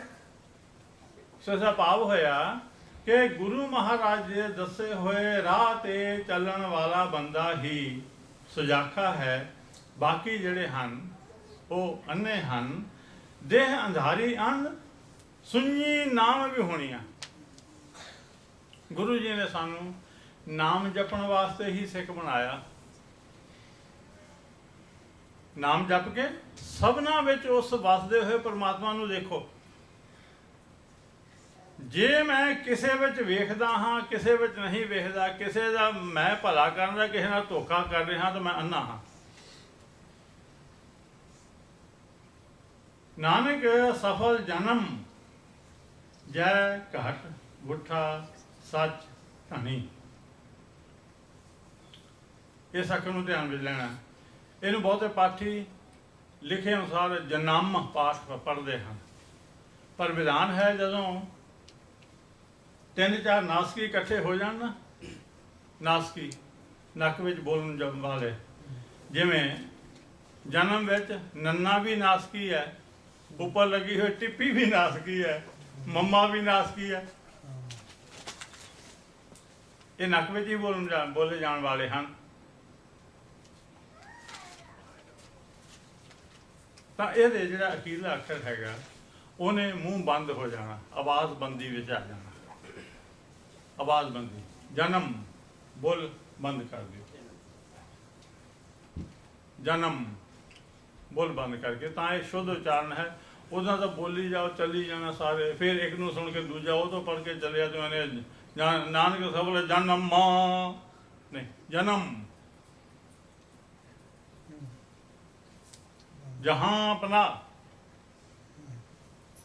ਜਨਮ ਜੈ ਘਟ ਮੁੱਠਾ ਸੱਚ ਤਣੀ, ਜਿਸ ਸਰੀਰ ਵਿੱਚ ਹਿਰਦੇ ਵਿੱਚ ਮੁੱਠਾ ਵਸ ਗਿਆ ਹੈ, ਵਸ ਪਿਆ ਹੈ, ਵਸ ਰਿਹਾ ਹੈ, ਵਸਦਾ ਹੈ।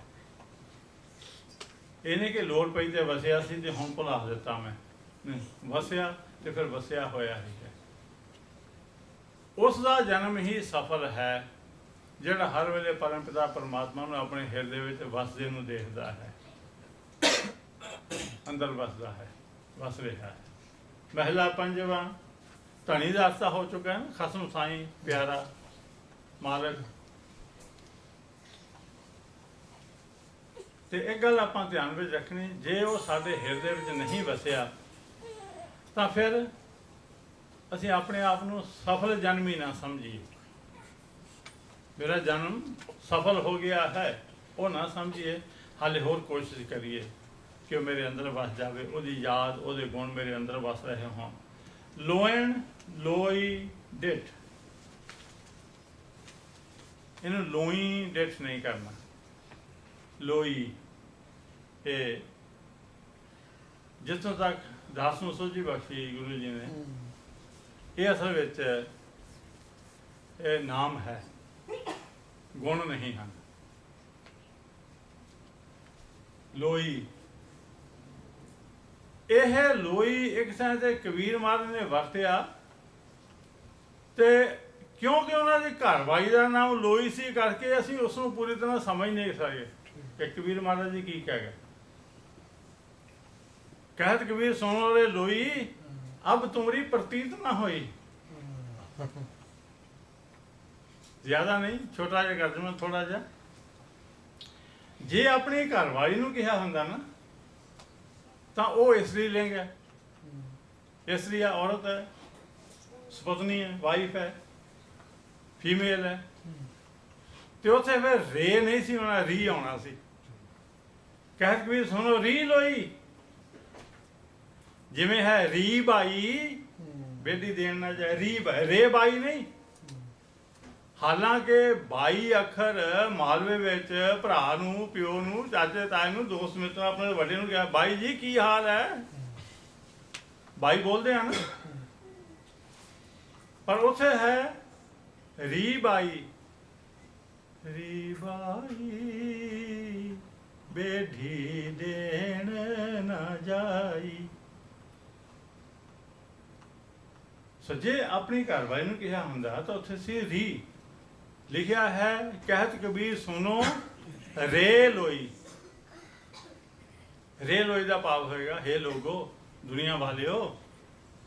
ਲੋਈ ਦਾ ਅਰਥ ਦੁਨੀਆ ਹੈ, ਸੰਸਾਰ ਹੈ। ਇਹ ਧਿਆਨ ਰੱਖਣਾ। ਲੋਇਣ ਲੋਈ ਡਿਠ, ਮੈਂ ਆਪਣੀਆਂ ਅੱਖਾਂ ਦੇ ਨਾਲ ਦੁਨੀਆ ਨੂੰ ਦੇਖਦਾ ਹਾਂ। ਤੇ ਦੁਨੀਆ ਦਾ ਦੇਖਣਾ ਕੀ ਹੈ? ਦੁਨੀਆ ਦੀ ਰੂਪ, ਸੁੰਦਰਤਾ, ਐਸ਼ਵਰਜ, ਮਾਇਆ, ਘਰ ਘਾਟ, ਪਸਾਰਾ। ਮੈਂ ਦੁਨੀਆ ਦੇ ਇਹ ਸਭ ਕੁਝ ਨੂੰ ਦੇਖਿਆ, ਪਰ ਜਿਉਂ-ਜਿਉਂ ਦੇਖਦਾ ਪਿਆਸ ਨਾ ਬੁਝਾਏ, ਇਹਨੂੰ ਬੁਝਾਏ ਪਾਠ ਨਹੀਂ ਕਰਨਾ। ਇਸੇ ਤਰ੍ਹਾਂ ਸੁੱਝੇ ਆਉਣਾ। ਇਹ ਬੁਝੇ ਅੱਖਰ ਪਿਆਸ ਨਾਲ ਆ ਜਾਵੇ, ਤ੍ਰਿਸ਼ਨਾ ਨਾਲ ਆ ਜਾਵੇ, ਅਗਨੀ ਨਾਲ ਆ ਜਾਵੇ, ਤਾਂ ਇਹਦਾ ਉਚਾਰਨ ਟਕਾਰੀ ਨਹੀਂ ਕਰਨਾ, ਬਿਨਾਂ ਅਦਕ ਤੋਂ ਕਰਨਾ। ਅਦਕ ਨਹੀਂ ਲਾਉਣਾ, ਬੁਝੇ। ਪਰ ਜੇ ਇਹ ਹੋਵੇ ਹੁਕਮ, ਗਿਆਨ, ਰਾਹ, ਫਿਰ ਹੋਵੇਗਾ ਬੁੱਝੈ। ਨਾਨਕ ਹੁਕਮ ਹੈ ਜੇ बुझे बुझण ਦਾ ਅਰਥ ਹੈ ਸਮਝਣਾ बुझण ਦਾ ਅਰਥ ਹੈਗਾ ਦੀਵੇ ਦਾ ਗੁੱਲ ਹੋਣਾ ਚਾਨਣ ਦਾ ਮੁੱਕ ਜਾਣਾ ਲੋਇਣ ਲੋਈ ਡਿੱਠ ਪਿਆਸ ਨਾ ਬੁਝੈ ਮੂੰਹ ਕਹੀਂ ਮੂੰਹ ਮੈਨੂੰ ਜਾਂ ਮੇਰੀ ਇੱਥੇ ਮੇਰੀ ਹੈ ਮੇਰੀ ਪਿਆਸ ਹੋਰ ਦੇਖਣ ਦੀ ਬੁਝਦੀ ਹੀ ਨਹੀਂ ਹੈ ਨਾ ਰੂਪ ਦੇਖ ਕੇ ਨਾ ਪਦਾਰਥ ਦੇਖ ਕੇ ਹੋਰ ਹੋਰ ਹੋਰ ਹੋਰ ਤੇ ਸਾਡੀ ਇਸੇ ਕਮਜ਼ੋਰੀ ਦਾ ਫਾਇਦਾ ਉਠਾਇਆ ट्रैवल एजेंटा ने हाँ जी ऐसे देखिए और देखिए और देखिए साढ़े अंदर एक चाहत पैदा कर दी हाँ कमजोरी साड़ी भी सी गुरु दियां गाथावां सुन के गुरु नूं देखण दी चाह किते साडे अंदर पैदा हो जाती तो शायद साडा जीवन सफला हो जाता पर यह की है प्यास ना बुझाए मूँह कहानी मेरी प्यास बहुत ज़्यादा मैंने बहुत प्यास लगी है नानक से अखड़ियाँ बयान जिनी दिसंदो महापिरी माँ का उच्चारण सुने माँ मैंने माता नहीं है महा ये हमारा दा विलोम है हमा तुमा मेल हमा जिस तो हमातड़ बनता ਉਹਨੂੰ ਹਮਾਤੜ ਨਹੀਂ ਬੋਲਿਆ ਜਾਂਦਾ ਕਿਉਂ ਜੀ ਹਮਾਤੜ ਤੇ ਹਾਹਾ ਉਰਲੋਪ ਹੋ ਕੇ ਮੰਮੇ ਚ ਜਾ ਮਿਲਿਆ ਬਣ ਗਿਆ ਮਾਤੜ ਉਹ ਜਿਹੜਾ ਮਾਤੜ ਹੈ ਮਹਾ ਆ ਨਾ ਇਹ ਇੱਥੇ ਲਿਖਿਆ ਹੋਇਆ ਉਹ ਅੱਖਾਂ ਤਾਂ ਕੋਈ ਹੋਰ ਹੀ ਹਨ ਬਿਆਨ ਦੂਸਰੀਆਂ ਕੋਈ ਹੋਰ ਜਿਨੀ ਦਿਸੰਦੋ ਮਹਾਪਿਰੀ जिससे हमारा प्यारा दिखता है जिस नाल मेरा प्यारा पिरी मैंने प्यारा वो दिखता है वो अखां होर हैं वाह मैनू भाई गुरमेल सिंह जी याद हो रहे हैं उन्होंने पहले कमरे च मैंने एक रागी सिंह भाई साधु सिंह जी होंगे सी उन्होंने भाई साधु सिंह हजूर साहब वाले बोलते थे अखा नहीं हैं पर चाव आ गया सवेरे जिस वेले गगरिया जड़ा ना वो गागर लैके आंदा मैं जनाब सेवा निभावां किस वेले उठते होणगे जिहड़े वो 2:30 बजे जाते सन सूरमा सिंह भी जाता है एक दिन किते लेट हो गए तो उत्थे देना बैंक के चौंक चक्कर कढ़ी जावन पता ना लगे मैं इत्थों किधर जावां पहले साथ में चले जाते हैं फिर पता ना लगे सोची जावां किधर न जावां किधर न जावां तो कोई हाथ फड़ के लै गया कोई हाथ फड़ के ले गया संग विच मिला दिता 2 बारी उन्होंने इस तरह हो गया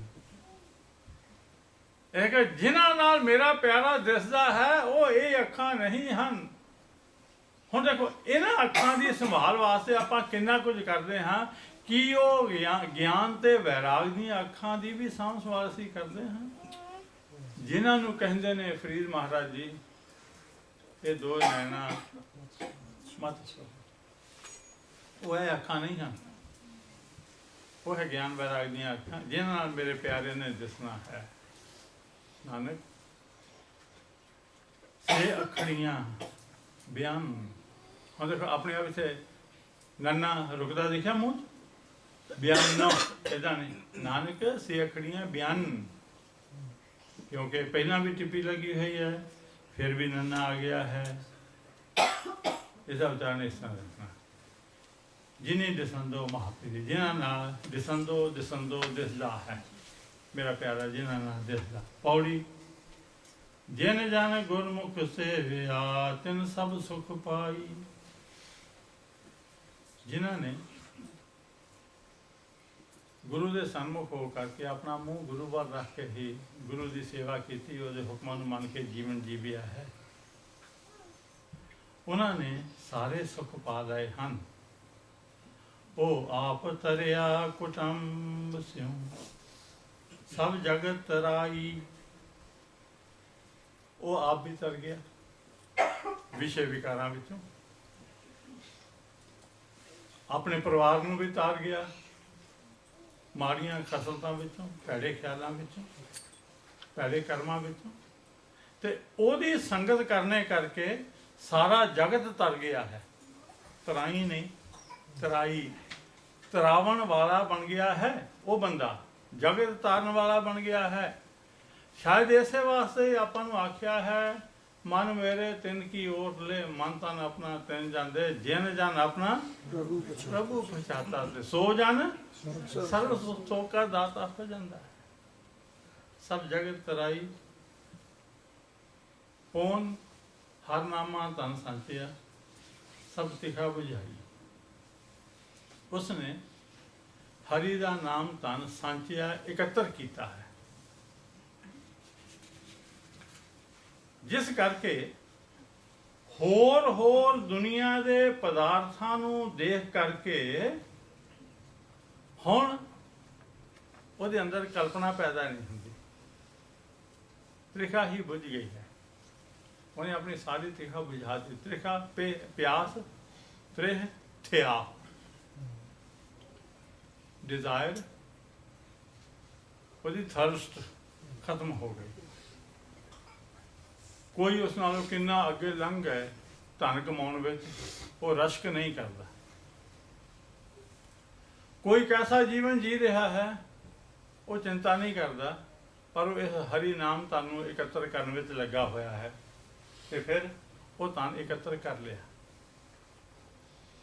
ਹਰ ਨਾਮਾ ਹਰ ਰੰਗ ਹੈ, ਹਰ ਰੰਗ ਮਜੀਠ ਹੈ ਰੰਗ, ਉਹ ਕਰੀ ਜਾਂਦਾ ਹੈ ਤੇ ਆਪਣੇ ਆਪ ਨੂੰ ਰੰਗ ਕੇ ਬੈਠਾ। ਕੌਣ ਛੱਡੇ ਲਾਲਚ ਦੁਨੀ ਕੇ ਅੰਤਰ ਦਿਲ ਲਾਈ।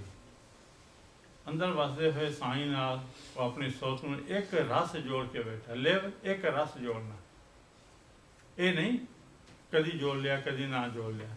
ਗੁਰਦੇਵ ਨੇ ਸਾਨੂੰ ਚੇਤਾਵਨੀ ਦਿੱਤੀ ਹੈ, ਕੰਮ ਵੇਲੇ ਰੱਬ ਨੂੰ ਯਾਦ ਕਰਦੇ ਹੋ, ਕੰਮ ਪਰੇ ਹਰ ਸਿਮਰੀ, ਉਹ ਨਾ ਕਰੋ। ਤੇ ਫਿਰ ਕਿਵੇਂ ਜਪਿਆ ਜੀ? ਕਹਿੰਦੇ ਧਰੂ ਪ੍ਰਹਲਾਦ ਜਪਿਓ ਹਰ ਜੈਸੇ, ਜਿਵੇਂ ਉਹ ਜਪਦੇ ਹੀ ਰਹੇ, ਜਪਦੇ ਹੀ ਰਹੇ।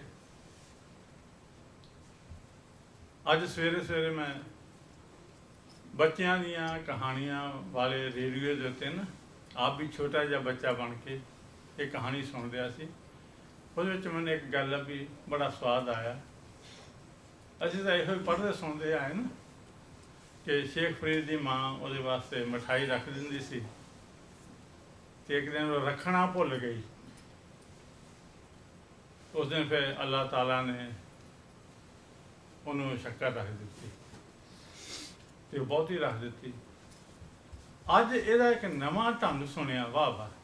ਉਹ ਬੱਚੇ ਵੀ ਧੰਨ ਜਿਹੜੇ ਕਰ ਰਹੇ ਸਨ, ਤੇ ਜਿਹਨਾਂ ਨੇ ਲਿਖ ਕੇ ਦਿੱਤੀਆਂ ਉਹ ਵੀ, ਜਿਹਨਾਂ ਨੂੰ ਤਾਂ ਕਰਾ ਰਹੇ ਉਹ ਵੀ। ਸਾਡੇ ਬੱਚੇ ਇੱਥੇ ਛੋਟੇ ਛੋਟੇ ਕੀਰਤਨ ਕਰਦੇ ਨੇ ਨਾ, ਉਹ ਵੀ ਧੰਨ। ਉਹਨਾਂ ਦੇ ਮਾਤਾ ਪਿਤਾ ਵੀ ਧੰਨ, ਸਿਖਾਉਣ ਵਾਲੇ ਵੀ ਧੰਨ, ਮੇਰੇ ਵਾਸਤੇ ਸਭ ਧੰਨ। ਉਹ ਕਹਿੰਦੇ ਹੋਇਆ ਕਿ ਉਸ ਦਿਨ ਉਹਦੀ ਸੁਰਤ ਜੁੜ ਗਈ, ਉਹਨੂੰ ਆਪ ਨੂੰ ਹੀ ਪਤਾ ਲੱਗ ਗਿਆ ਕਿ ਦੁਨਿਆਵੀ ਮਿੱਠਾ ਕੁਛ ਵੀ ਨਹੀਂ ਹੈ ਨਾਮ ਦੀ ਮਿਠਾਸ ਅੱਗੇ। ਤੇ ਫਿਰ ਉਹਨੇ ਸ਼ਬਦ ਇਹੀ ਲਿਖਿਆ, ਬਚਨ ਇਹ ਲਿਖਿਆ, ਫਰੀਦਾ ਸ਼ੱਕਰ ਖੰਡ ਨਿਵਾਸ ਗੁੜ ਮਾਖਿਓ ਮਾਝਾ ਦੁੱਧ ਸਭੇ ਵਸਤੂ ਮਿੱਠੀਆਂ ਹਨ ਤਾਂ ਮਿੱਠੀਆਂ, ਪਰ ਰੱਬ ਨਾ ਪੁੱਜਣ ਤੋਂ। ਇਸ ਤਰ੍ਹਾਂ ਹੈ, ਅਸਾਂ ਨੇ ਆਪਣੇ ਆਪ ਨੂੰ ਦੇਖਣਾ। ਹੁਣ ਛੱਡੇ ਲਾਲਚ ਦੁਨੀ ਕੇ ਅੰਤਰ ਲਿਵ ਲਾਈ, ਅੰਦਰ ਆਪਣੀ ਸੁਰਤ ਜੋੜ ਰਹੀ ਹੈ। ਇਸ ਲਈ ਹੁਣ ਦੁਨਿਆਵੀ ਪਦਾਰਥਾਂ ਦੇ ਲਾਲਚ ਪਿੱਛੇ ਉਹ ਨਹੀਂ ਦੌੜਦਾ। ਉਹਨਾਂ ਸਮਾਂ ਦੁਨੀਆ ਦੇ ਫਰਜ਼ ਨਿਭਾਉਂਦਾ ਹੈ, ਪਰ ਅੰਦਰੋਂ ਜੋ ਸੁਰਤ ਨੂੰ ਜੋੜ ਕੇ ਰੱਖਿਆ ਉਸਨੇ ਪਰਮ ਪਿਤਾ ਪਰਮਾਤਮਾ ਦੇ ਨਾਲ, ਉਸ ਸਦਾ ਘਰ ਆਨੰਦ ਹੈ। ਹਰ ਸਖਾ ਸਹਾਈ, ਉਸ ਦੇ ਘਰ ਵਿੱਚ ਸਦਾ ਹੀ ਆਨੰਦ ਬਣਿਆ ਰਹਿੰਦਾ ਹੈ। ਕਿਵੇਂ? ਕਿਉਂਕਿ ਜਿਹੜਾ ਹਰੀ ਹੈ ਨਾ, ਰੱਬ ਪਿਆਰਾ, ਇਹ ਉਹਦਾ ਮਿੱਤਰ ਚੰਗੇ ਭਾਗਾਂ ਵਾਲਾ ਬਣ ਗਿਆ ਹੈ। ਸਹਾਈ, ਸਖਾਈ, ਮਿੱਤਰ ਚੰਗੇ ਭਾਗਾਂ ਵਾਲਾ ਜਿਹੜਾ ਹੁੰਦਾ ਨਾ ਉਹਨੂੰ ਬੋਲਦੇ, ਉਹ ਮੇਰਾ ਸਹਾਈ ਹੈ। ਵੈਸੇ ਮਿੱਤਰ ਦੀ ਨਿਸ਼ਾਨੀ ਹੀ ਇਹ ਹੈ, ਜਿਹੜਾ ਜਦੋਂ ਅਸੀਂ ਚੰਗੇ ਹਾਂ ਉਦੋਂ ਵੀ ਸਾਡੇ ਨਾਲ ਪਿਆਰ ਕਰੇ, ਤੇ ਜੇ ਅਸੀਂ ਕਿਸੇ ਕਾਰਨ ਮਾੜੇ ਹੋ ਗਏ ਤੇ ਛੱਡ ਕੇ ਨਾ ਚਲਿਆ ਜਾਵੇ, ਉਦੋਂ ਸਾਡੀ ਸੁਧਾਈ ਕਰਕੇ ਸਾਨੂੰ ਫਿਰ ਚੰਗਾ ਕਰਨ ਵਿੱਚ ਸਹਾਇਤਾ ਕਰੇ। ਉਹ ਸਾਡਾ ਮਿੱਤਰ ਹੈ।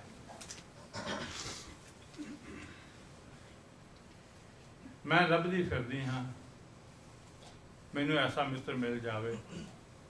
ਤੇ ਕੌਣ ਮਿਲਿਆ ਜੀ? ਕਹਿੰਦੇ ਗੁਰਮੁਖ ਢੂੰਡ ਢੂੰਡ ਹੁੰਦੇ ਆ ਹਰ ਸੱਜਣ ਲੱਭਦਾ। ਹਰੀ ਪ੍ਰਭੂ ਪਰਮਾਤਮਾ ਤੋਂ ਜੋ ਗੁਣਾਂ ਵਾਲਾ ਕੋਈ ਮਿਲ ਜਾਵੇ, ਉਹ ਮਿਲ ਗਿਆ। ਓਨ ਵੈਰੀ ਮਿੱਤਰ ਸਮ ਕੀਤੇ ਆ, ਸਭ ਨਾਲ ਸੁਭਾਈ। ਇਹੀ ਵੈਰੀ ਮਿੱਤਰ ਸਭ ਕੀਤੇ ਆ, ਉੱਥੇ ਕੀਤੇ ਆ ਸੀ, ਇੱਥੇ ਕੀਤੇ ਆ, ਕਿਉਂਕਿ ਉੱਥੇ ਰੱਬ ਦੇ ਕੀਤੇ ਹੋਏ ਸਨ, ਇੱਥੇ ਇਹਨੇ ਆਪ ਕੀਤੇ ਹਨ। ਇਹਨਾਂ ਫਰਕ ਹੈ ਇਹਨਾਂ ਦਾ। ਹੁਣ ਸਭ ਨਾਲ ਸੁਭਾਈ, ਸਾਰਿਆਂ ਨਾਲ ਬਹੁਤ ਪਿਆਰ ਨਾਲ ਮਿਲਦਾ ਵਰਤਦਾ ਹੈ। ਇਹਦਾ ਭਾਵ ਕੀ ਹੋਇਆ? ਅੱਜ ਦਾ ਬੰਦਾ ਇਸ ਦੀ ਗਲਤ ਇੰਟਰਪ੍ਰੀਟੇਸ਼ਨ ਕਰਦਾ, ਮੈਨੂੰ ਤਾਂ ਸਾਰੇ ਇੱਕੋ ਜਿਹੇ ਹੀ ਹਨ। ਉਹ ਭੋਲਿਆ ਭਲਿਆ, सब इको जैसे कैसे हो गए? एक मेरी ही धी भैन की बेपती मेरे सामने करने की कोशिश कर रहा है मेगी, वो भी मेरा मित्र है कि उसनों मैं कुछ नहीं कहना? नहीं। एक मेरी इज्जत नूं, मेरे गुरु नूं कुछ कह रहा है माड़ा मंदा चंगा, कि मैं उसनों कुछ नहीं कहना? ऐसी अवस्था नहीं है। इसका भाव है उसने अपने वैरियां नूं बाहर दे ते अंदरलियां नूं हौली हौली हौली हौली गुरु की सिक्ख्या सुना सुना के मित्रां वर्गे ही कर लिया। हुण वैरी कोई रिहा नहीं है, कोई वैरी नहीं है, क्योंकि बेगाना कोई नहीं है। वैरियां नूं भी मित्र बना लिया उसने। इसका भाव समझना। हुण थोड़ा जिहा पिछे आओ, जिथे सी देह अंधारी अंध सुनी नाम भी होनी। नाम क्यों नहीं जपिया? क्योंकि बुराइयां वाले पासे दे सुख सहज स्वाद नूं लै करके ये गुरु दे दसे राह तो उल्टे पासे नूं चल पिया सी, जिस करके ये जिहड़े काम करो लोभ मोह हंकार इहदियां ज्ञान इंद्रियां कर्म इंद्रियां सब उल्टे पासे नूं जा रही सी। उत्थे अन्ने दी निशानी सी। हुण इहने उन्हां सारियां नूं गुरु का ज्ञान सुना सुना के अपने मित्र बना लिया। हुण ये भी मेरा भला रोजदियां, भाव मेरे कहने विच मेरे अंग आजाद चलन लग पे हैं। वैसे कौडी दूर दी है, गुरसिखो तुसीं ये कर सकते हो। हुण वैरी वैरी नहीं, भाव मैनू बुराइयां वाल नहीं प्रेरदे, चंगियाइयां वाल आ रहे हैं।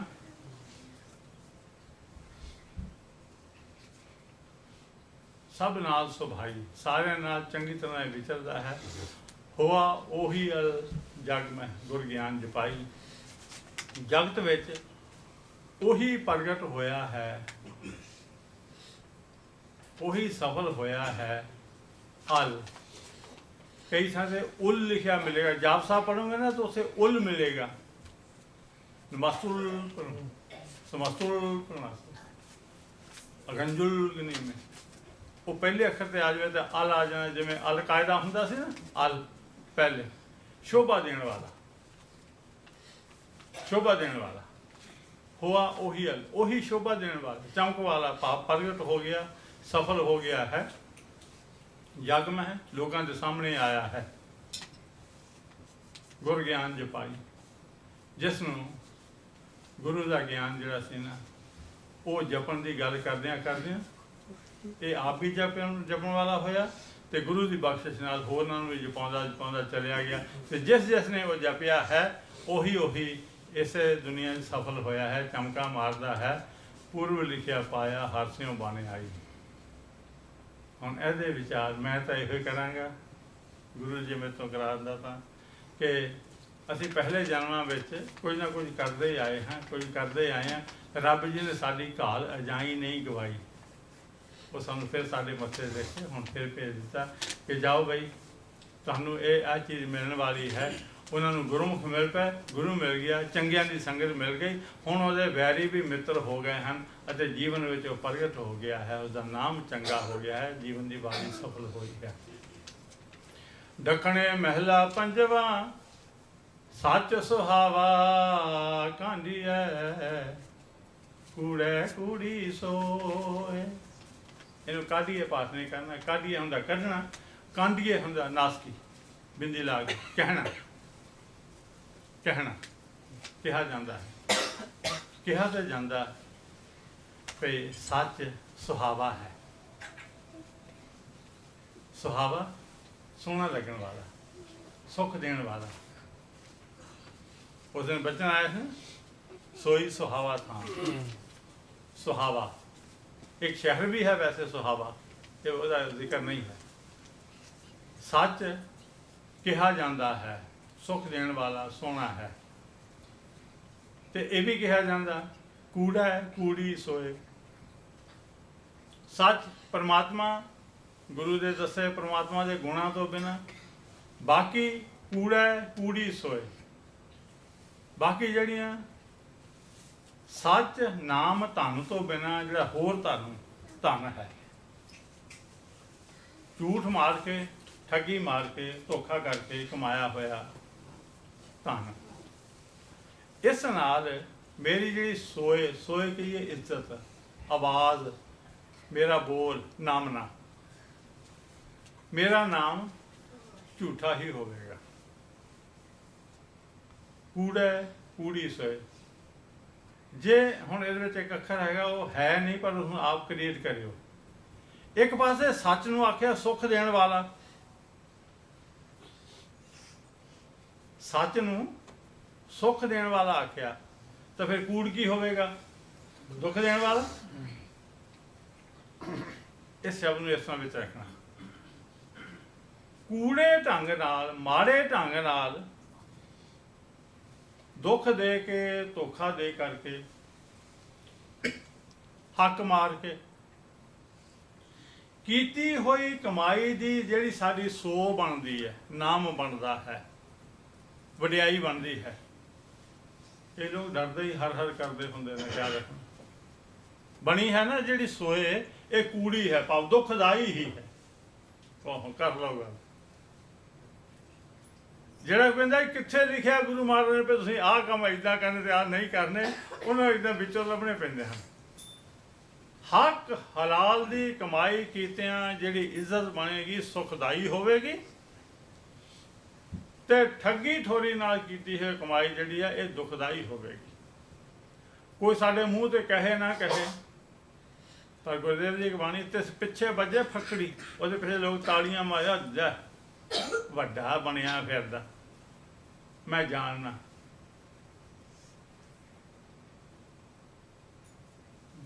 ਕਿੱਥੇ ਗਿਆ? ਥੋੜੇ ਦਿਨ ਪਹਿਲਾਂ ਮੈਨੂੰ ਕਹਿੰਦਾ, ਹਾਂ ਧਨ ਤਾਂ ਬਹੁਤ ਹੈ, ਪਰ ਪੋਤੇ ਨੂੰ ਅਕਲ ਨਹੀਂ ਹੈ।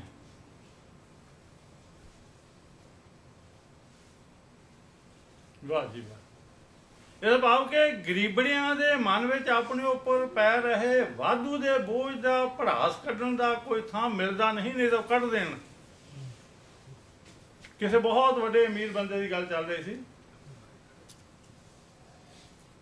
ਕਰੋੜ ਹਾਰ ਦਾ ਮਾਲਕ, ਹੁਕਮ ਵੀ ਚੱਲਦਾ, ਪਰ ਕਹਿਣ ਵਾਲੇ ਨੇ ਕਹਿ ਦਿੱਤਾ ਪੋਤੇ ਨੂੰ ਅਕਲ ਨਹੀਂ ਹੈ, ਉਹਦਾ ਦਿਮਾਗ ਠੀਕ ਨਹੀਂ ਹੈ। ਕੂੜੇ ਕੂੜੀ ਸੋਏ ਨੂੰ ਇਸ ਤਰ੍ਹਾਂ ਦੇਖਣਾ।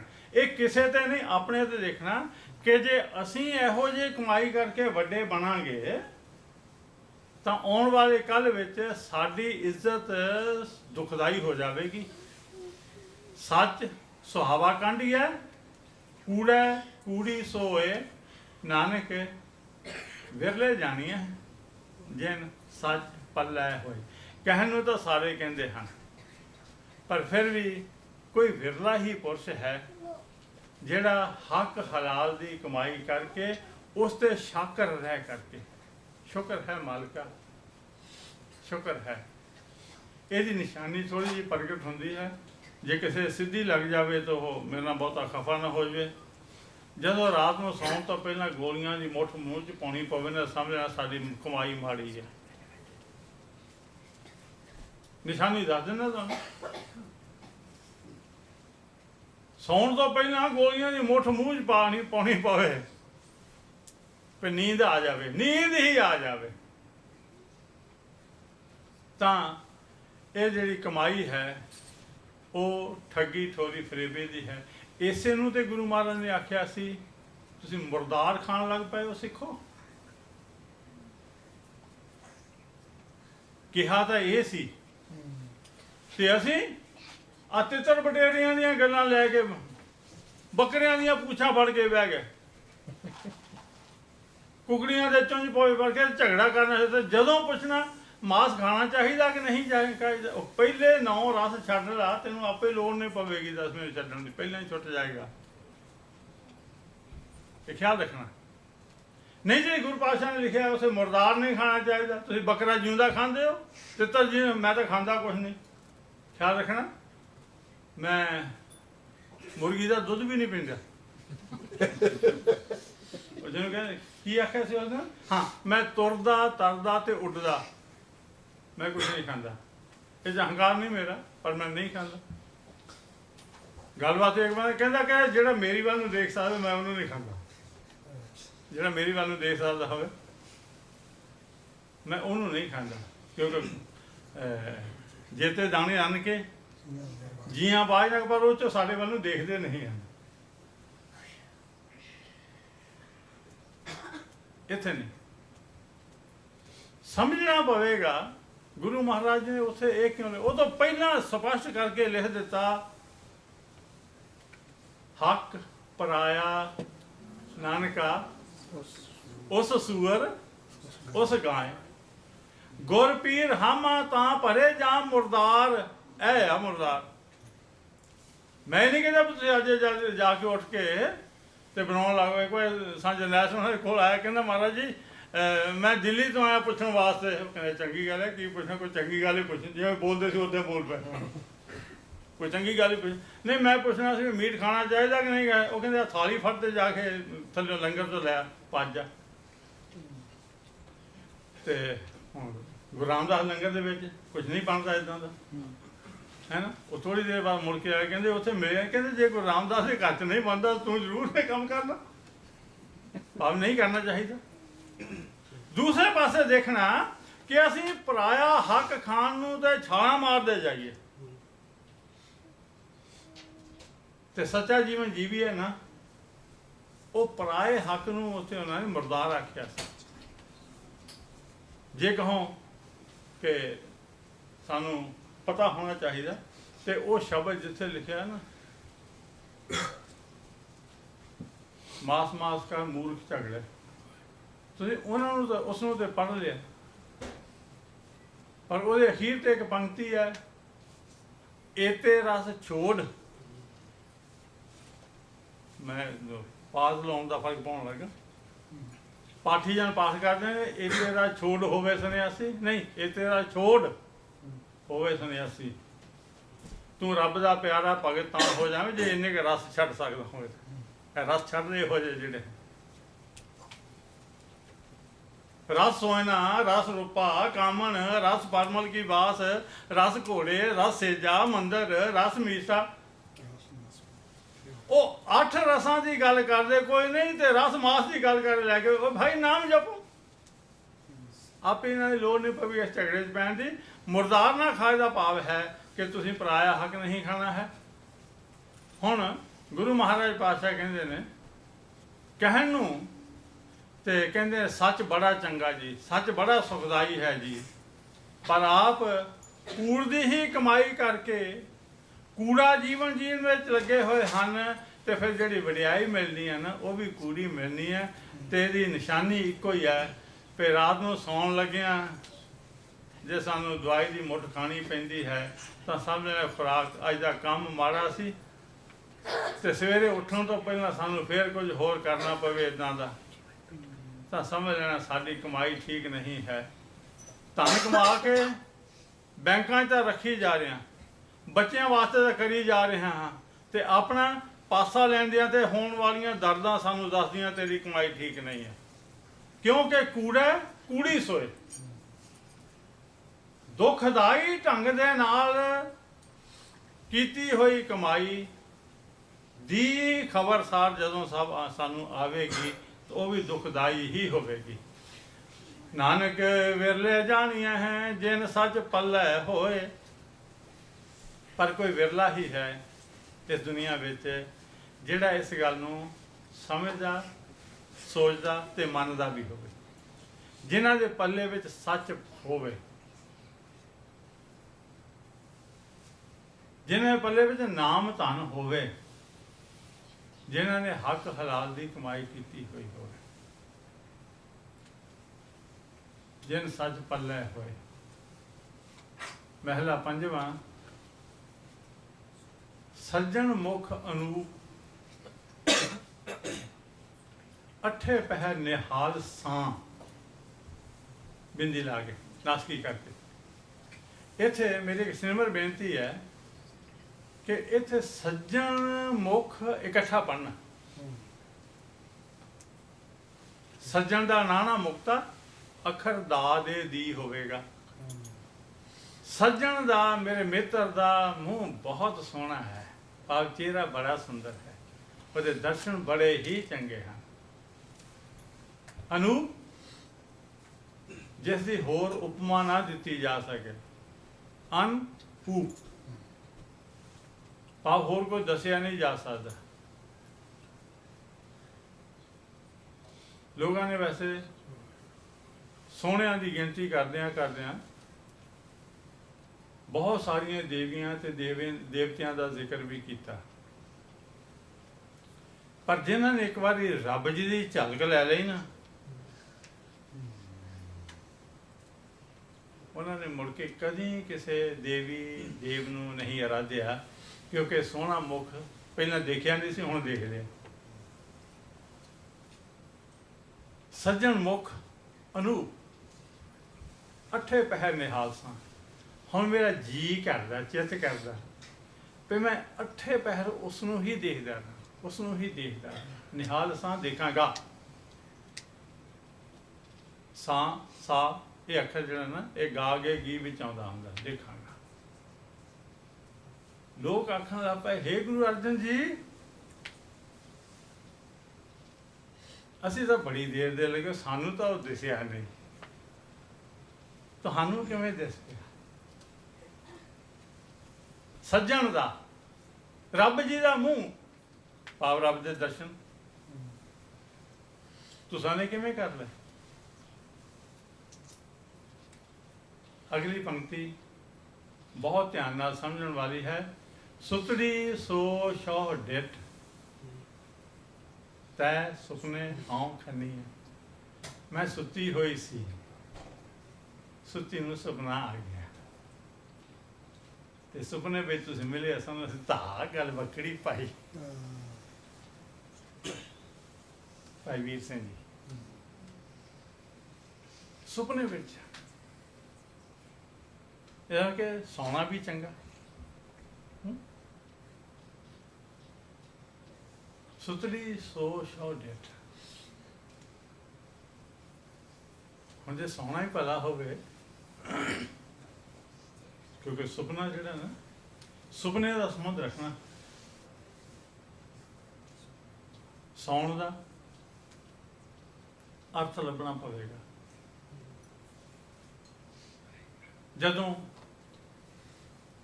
ਮੇਰੇ ਸਰੀਰ ਦੇ ਵਿੱਚ ਕੋਈ ਹੋਰ ਚੇਸ਼ਟਾਵਾਂ ਨਹੀਂ ਹਨ ਤੇ ਮੈਂ ਹੋਰ ਕਿਸੇ ਪਾਸੇ ਦੌੜ ਨਹੀਂ ਲਾ ਰਹੀ,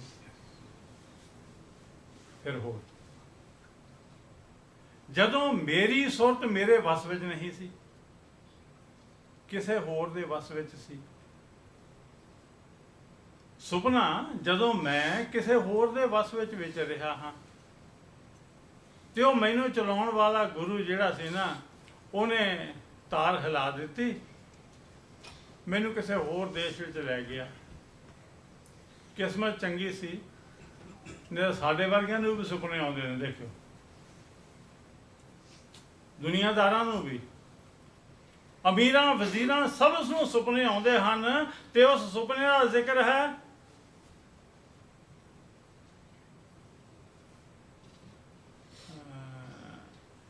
नरपत एक सिंहासन सोया राजा सिंहासन ते सौ गया, सुपने पाया भिखारी, अछत राज विचरत दुख पाया सो गत भई हमारी। साडा हाल ये हो गया, गुरु के ज्ञान दे पिछे लग के चलन वाले, गुरु दे ज्ञान दी कुंडी विच फसे होदे हलारियां विच चलन वाले, गुरु दी डोर नाल लिव नाल बन्ने होए उड़न वाले पतंग डोर नालों टुट गए, अपनी मर्जी का जीवन जीना शुरू कर दिता। हुण साडी वास्ता है सुपने पाया भिखारी। पर इत्थे वो सुपना है जिस सुपने विच साईं मिलिया। कहते मैं मूँह तो भावें सुपने विच ही देखिया,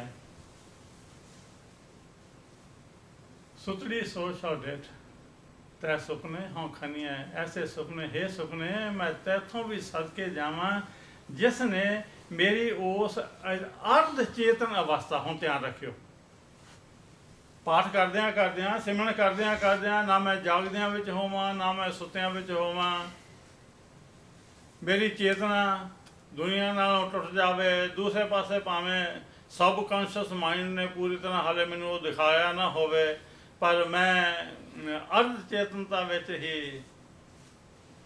ऐसे अवस्था चल जावां जिथे सचखंड वसै निरंकार है। वो अर्ध चेतनता की अवस्था है। जे चेतन होके हो जाए तो फिर मैनू डर होंदा अहंकार हो जाता, मैं तो जदों मर्जी समाधि लवां वो देख सकता हाँ। नहीं, अर्ध चेतन उहदे विच मेरे साईं का मूँह मैं देख लिया, वो साईं मेरे सामने आ गया। जदों वो एक बारी देखिया गया तो मैनू पता लगा दुनिया की सुंदरता तो कुछ भी नहीं है। ये ख्याल रखियो, रब जी नूं कदी ना उन्हें मिलना कि हुण ब्यूटी क्वीन हैगी है कि ब्यूटी किंग बन गया हैगा कि यूनीवर्सल किंग बन गया, वो नहीं गल। पता नहीं क्यों साडियां धीआं भैणां इस पासे चल पईआं, तुहाडे शरीर की नुमाइश करा रहे ने वो कारपोरेट वाले। इसे लोगों ने अंदर जाना, अंदर जाके मस्ती का भाव लेना, तो जे वो दिस पिया तो तै सुपने हो खनी है, मैं सदके जावां उस सुपने चो जिस सुपने में मेरा साईं दिसया, तो मैनू अज पता लगा सज्जन मुख अनूप। इतिहास में दो मुखड़े तुहानूं दसां, महाभारत का युद्ध हो रहा सी, अर्जुन कहना घोड़ियां नूं प्यास लगी और कृष्ण रसवाही सी, की करा? वो कहते जा घोड़े खोल पानी पिला के आ जा, मैं जरा इन्होंने अपना रूप दिखा देना। अपना रूप दिखा देता, ਉਹਦਾ रूप ही देखते रहे, शस्त्र कोई नहीं चले आने दिया।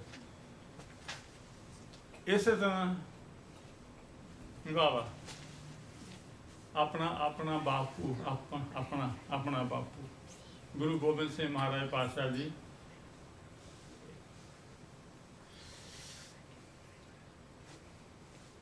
किसी मस्ती विच ना ਉਹਦਾ चेहरा वेखण की कोशिश कर,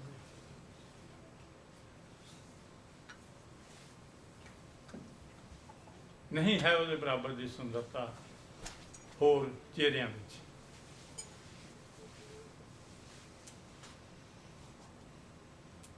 ਹੁਣ मेरा जी करता अठे पहर निहाल सा, ਇਹਦਾ अर्थ अनवे करने।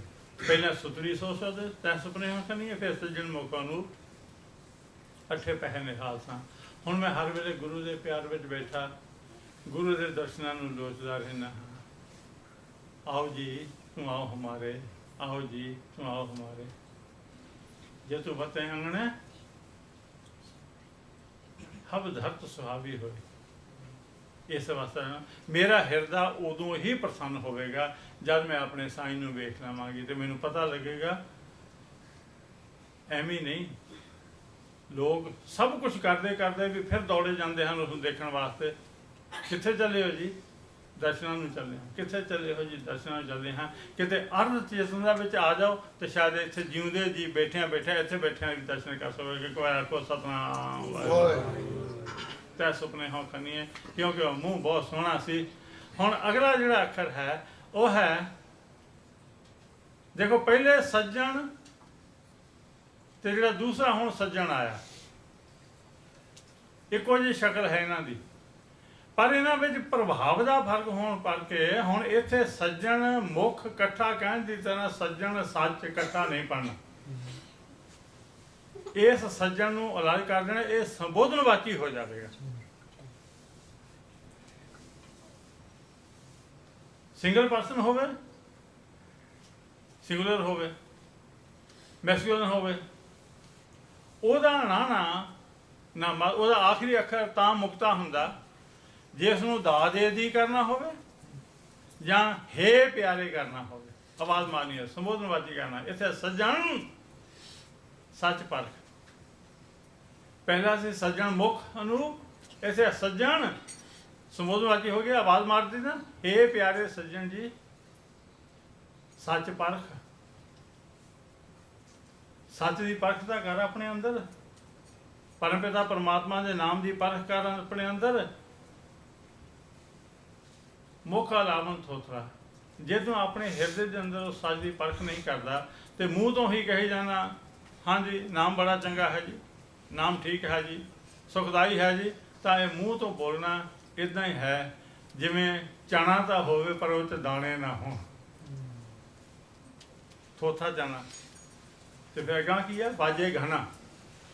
ਇਹੋ ਜਿਹੇ बहुत सारे सिख मुंडे कुड़ियां बंदे बुढ़ियां हैं भाव सिख ऐसे हैं अंदर सच नाम का पूरा जलवा नहीं है लोगों तो सुन करके ही उच्ची उच्ची गल्लां करी जाते मुख अलावन थोथा सिर्फ मूँह तो बोलना ये थोथा खाली बना है।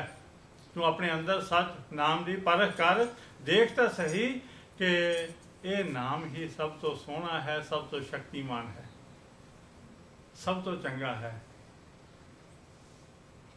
मन में जाहू लख तो दूर ना सो परी इनू फिर अनवे करना पवेगा अपने मन में उस परमपिता परमात्मा ते उहदे नाम की शक्ति नू महसूस कर। ऐसे मैं कल वेख्या वो एक दे कड़े दे नाल ना दो तीन खमणियां जिवें बनियां मैं बड़ा हैरान भी इत्थे भी ये बीमारी आ गई धागा बनिया होया जे एडा बड़ा कड़ा नहीं बचा सकता छोटा धागा की बचाऊगा। पर साढ़े अपने मन की कमजोर अवस्था सानू दसदी है जिहड़ा सानू अपने तो परे कोई होर भी प्यारा दिसदा है जां राखण वाला मिलदा यह है मन मजाहू लख अपने मन विच लक्षणा कर देखता सही लख पाप देख तुदों दूर ना सो पिरी ओ रब तेरे तो परे नहीं है ते किते उसनूं परखण की कोशिश करी अपने उन्होंने मन तो देखण तो उहदे नाल सांझ बनाउण तो बिना एवं ना कही जाए मैं गुरु का सिख हाँ मैं गुरु का सिख हाँ गुरु का सिख बने तो फिर तेनों इन्ने सुख दे देगा कि तू गिनती नहीं कर सकेगा। पौड़ी धरत आकाश पता पाताल है चंद सूर विनासी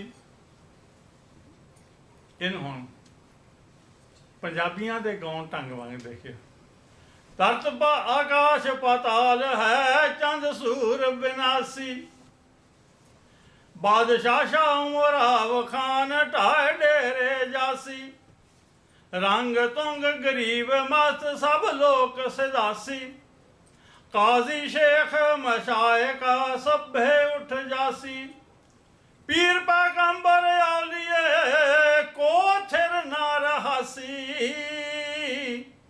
रोजा बांग निवाजक ते बिन बुझे सब जासी लख 84 मेदनी सब आवे जासी, नेचर सच खुदाए एक, खुदाए बंदा अविनाशी।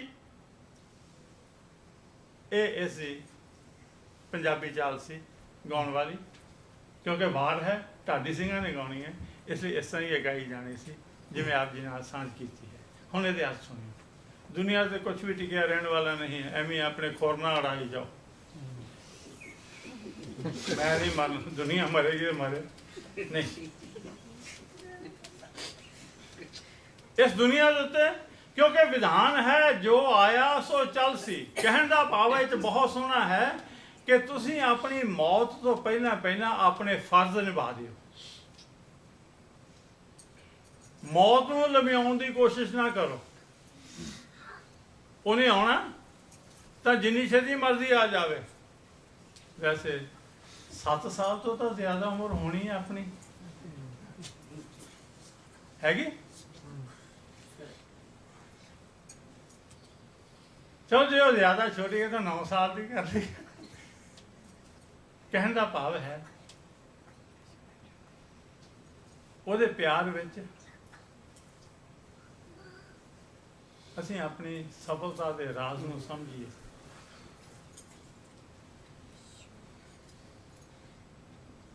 किसी की 4 साल की उम्र 100 काम करती है,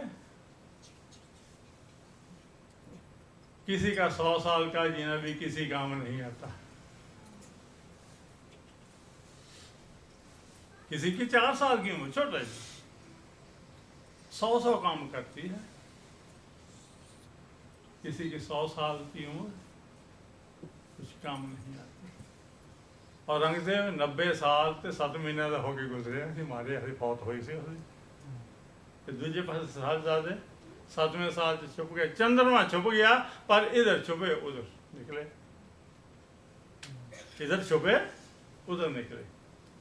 ऐसा चंद्रमा चढ़िया है, मुड़ के हम छुपाया छुप नहीं सकता। ये ठीक है कि लोग कोशिश कर रहे हैं। तो दिल का दुखड़ा सुनावा, साढ़े सिख मुंडिया ही मुंडे कुड़ियाँ ही कोशिश करी जाने पर जिस सिक्खी की खातर ना तुसीं अपने आप को मरवाया सी, नीआं च चणवाया सी, असीं तुहाडे सामने सिक्खी रुलनी है। तो ताज़ी ताज़ी हजामत करा के पीला पटका भी मोरे खालसा जा खंडे वाला ला के ना, फिर उत्ते झंडा ला के केसरी तुरे हुए ने कित्थे नूं सरहंद नूं। अंदर सिक्खी इत्थे है, अंदर सिक्खी पैदा करो। बाकी दुनिया का की है, इत्थे तां धरती भी जाने वाली है, आकाश भी पाताल भी, चंद अते सूरज ये भी नाश हो जाने वाले हैं। बादशाह उन्हां तो छोटे शाह ते उन्हां दे नाल हुक्म चलाउण वाले उमराव खान। इहदा उच्चारण खखे दे पैर च बिंदी ला के करियो। जे खान कर हो गया ना तो वो केब्स हो जानियां, काना हो जाए जिथों कोला सोना आदि निकल वो बन जाने, इसलिए पैर बिंदी ने खान। ढा डेरे जासी, ये भी अपने अपने डेरे छड़ के तुर जाएंगे। रंग तो गरीब मस्त सब लोग सिधासी, जेड़े मस्ती में रहने वाले हैं, गरीब हैं, उच्चे हैं, सारे लोग इतों दौड़ जाएंगे, चले जाएंगे। काजी शेख मसायका सबे उठ जासी। एको अखर मशायका अखर मुश्किल है, जिहदा भाव हुंदा बहुते शेख, शेख का बहुवचन है मशायका। काजी जिहड़े हुक्म करते हैं धार्मिक तौर पर, शेख अपने आप वड्डे बादशाह नहीं होंदे पर अपना रूप दिखाने वास्ते लोगों च वड्डे बन के बैठते हैं, रब दीयां गल्लां भी करदे हैं, दुनियावी गल्लां भी करदे हैं। ये सारे इत्थों उठ के चले जाएंगे। पीर बजुर्ग पैगंबर जिहड़े रब का सुनेहा लिया के देंदे, औलीए जिहड़े रब के सुनेहे नूं लै करके लोगों ते हुक्म भी करते हैं, नाल धार्मिक गल्लां भी करदे, सलाह देने वाले मुसलमानी अखर ने सारे। को फिरना रहासी, रोजा बांग निवाज कतेब बिन बुझे सब जासी। जिन्होंने रोजे रखे, कहन भी असीं रोजे हर साल रखते हैं, ऐसे सानूं मौत नहीं होनी चाहिए। ਅਸੀਂ ਬਾਂਗਾਂ ਬਹੁਤ ਦਿੰਦੇ ਹਾਂ, ਅਸੀਂ ਨਮਾਜ਼ਾਂ ਬਹੁਤ ਕਰਨੇ, ਉੱਚੀ ਉੱਚੀ ਕੂਕਦੇ ਹਾਂ ਰੱਬ ਦਾ ਨਾਮ, ਕਿਉਂਕਿ ਇਹਨਾਂ ਨੂੰ ਰੱਬ ਦਾ ਨਾਮ ਲੈਣਾ ਤੇ ਆਉਂਦਾ, ਪਰ ਇਹਨਾਂ ਨੇ ਕਦੀ ਰੱਬ ਜੀ ਦੇ ਦਰਸ਼ਨ ਨਹੀਂ ਕੀਤੇ ਤੇ ਰੱਬ ਨਾਲ ਪਿਆਰ ਨਹੀਂ ਪਾਇਆ, ਇਸ ਲਈ ਬਿਨਾਂ ਬੁੱਝੇ ਤੋਂ ਹੀ ਸਭ ਚਲੇ ਜਾਣਗੇ।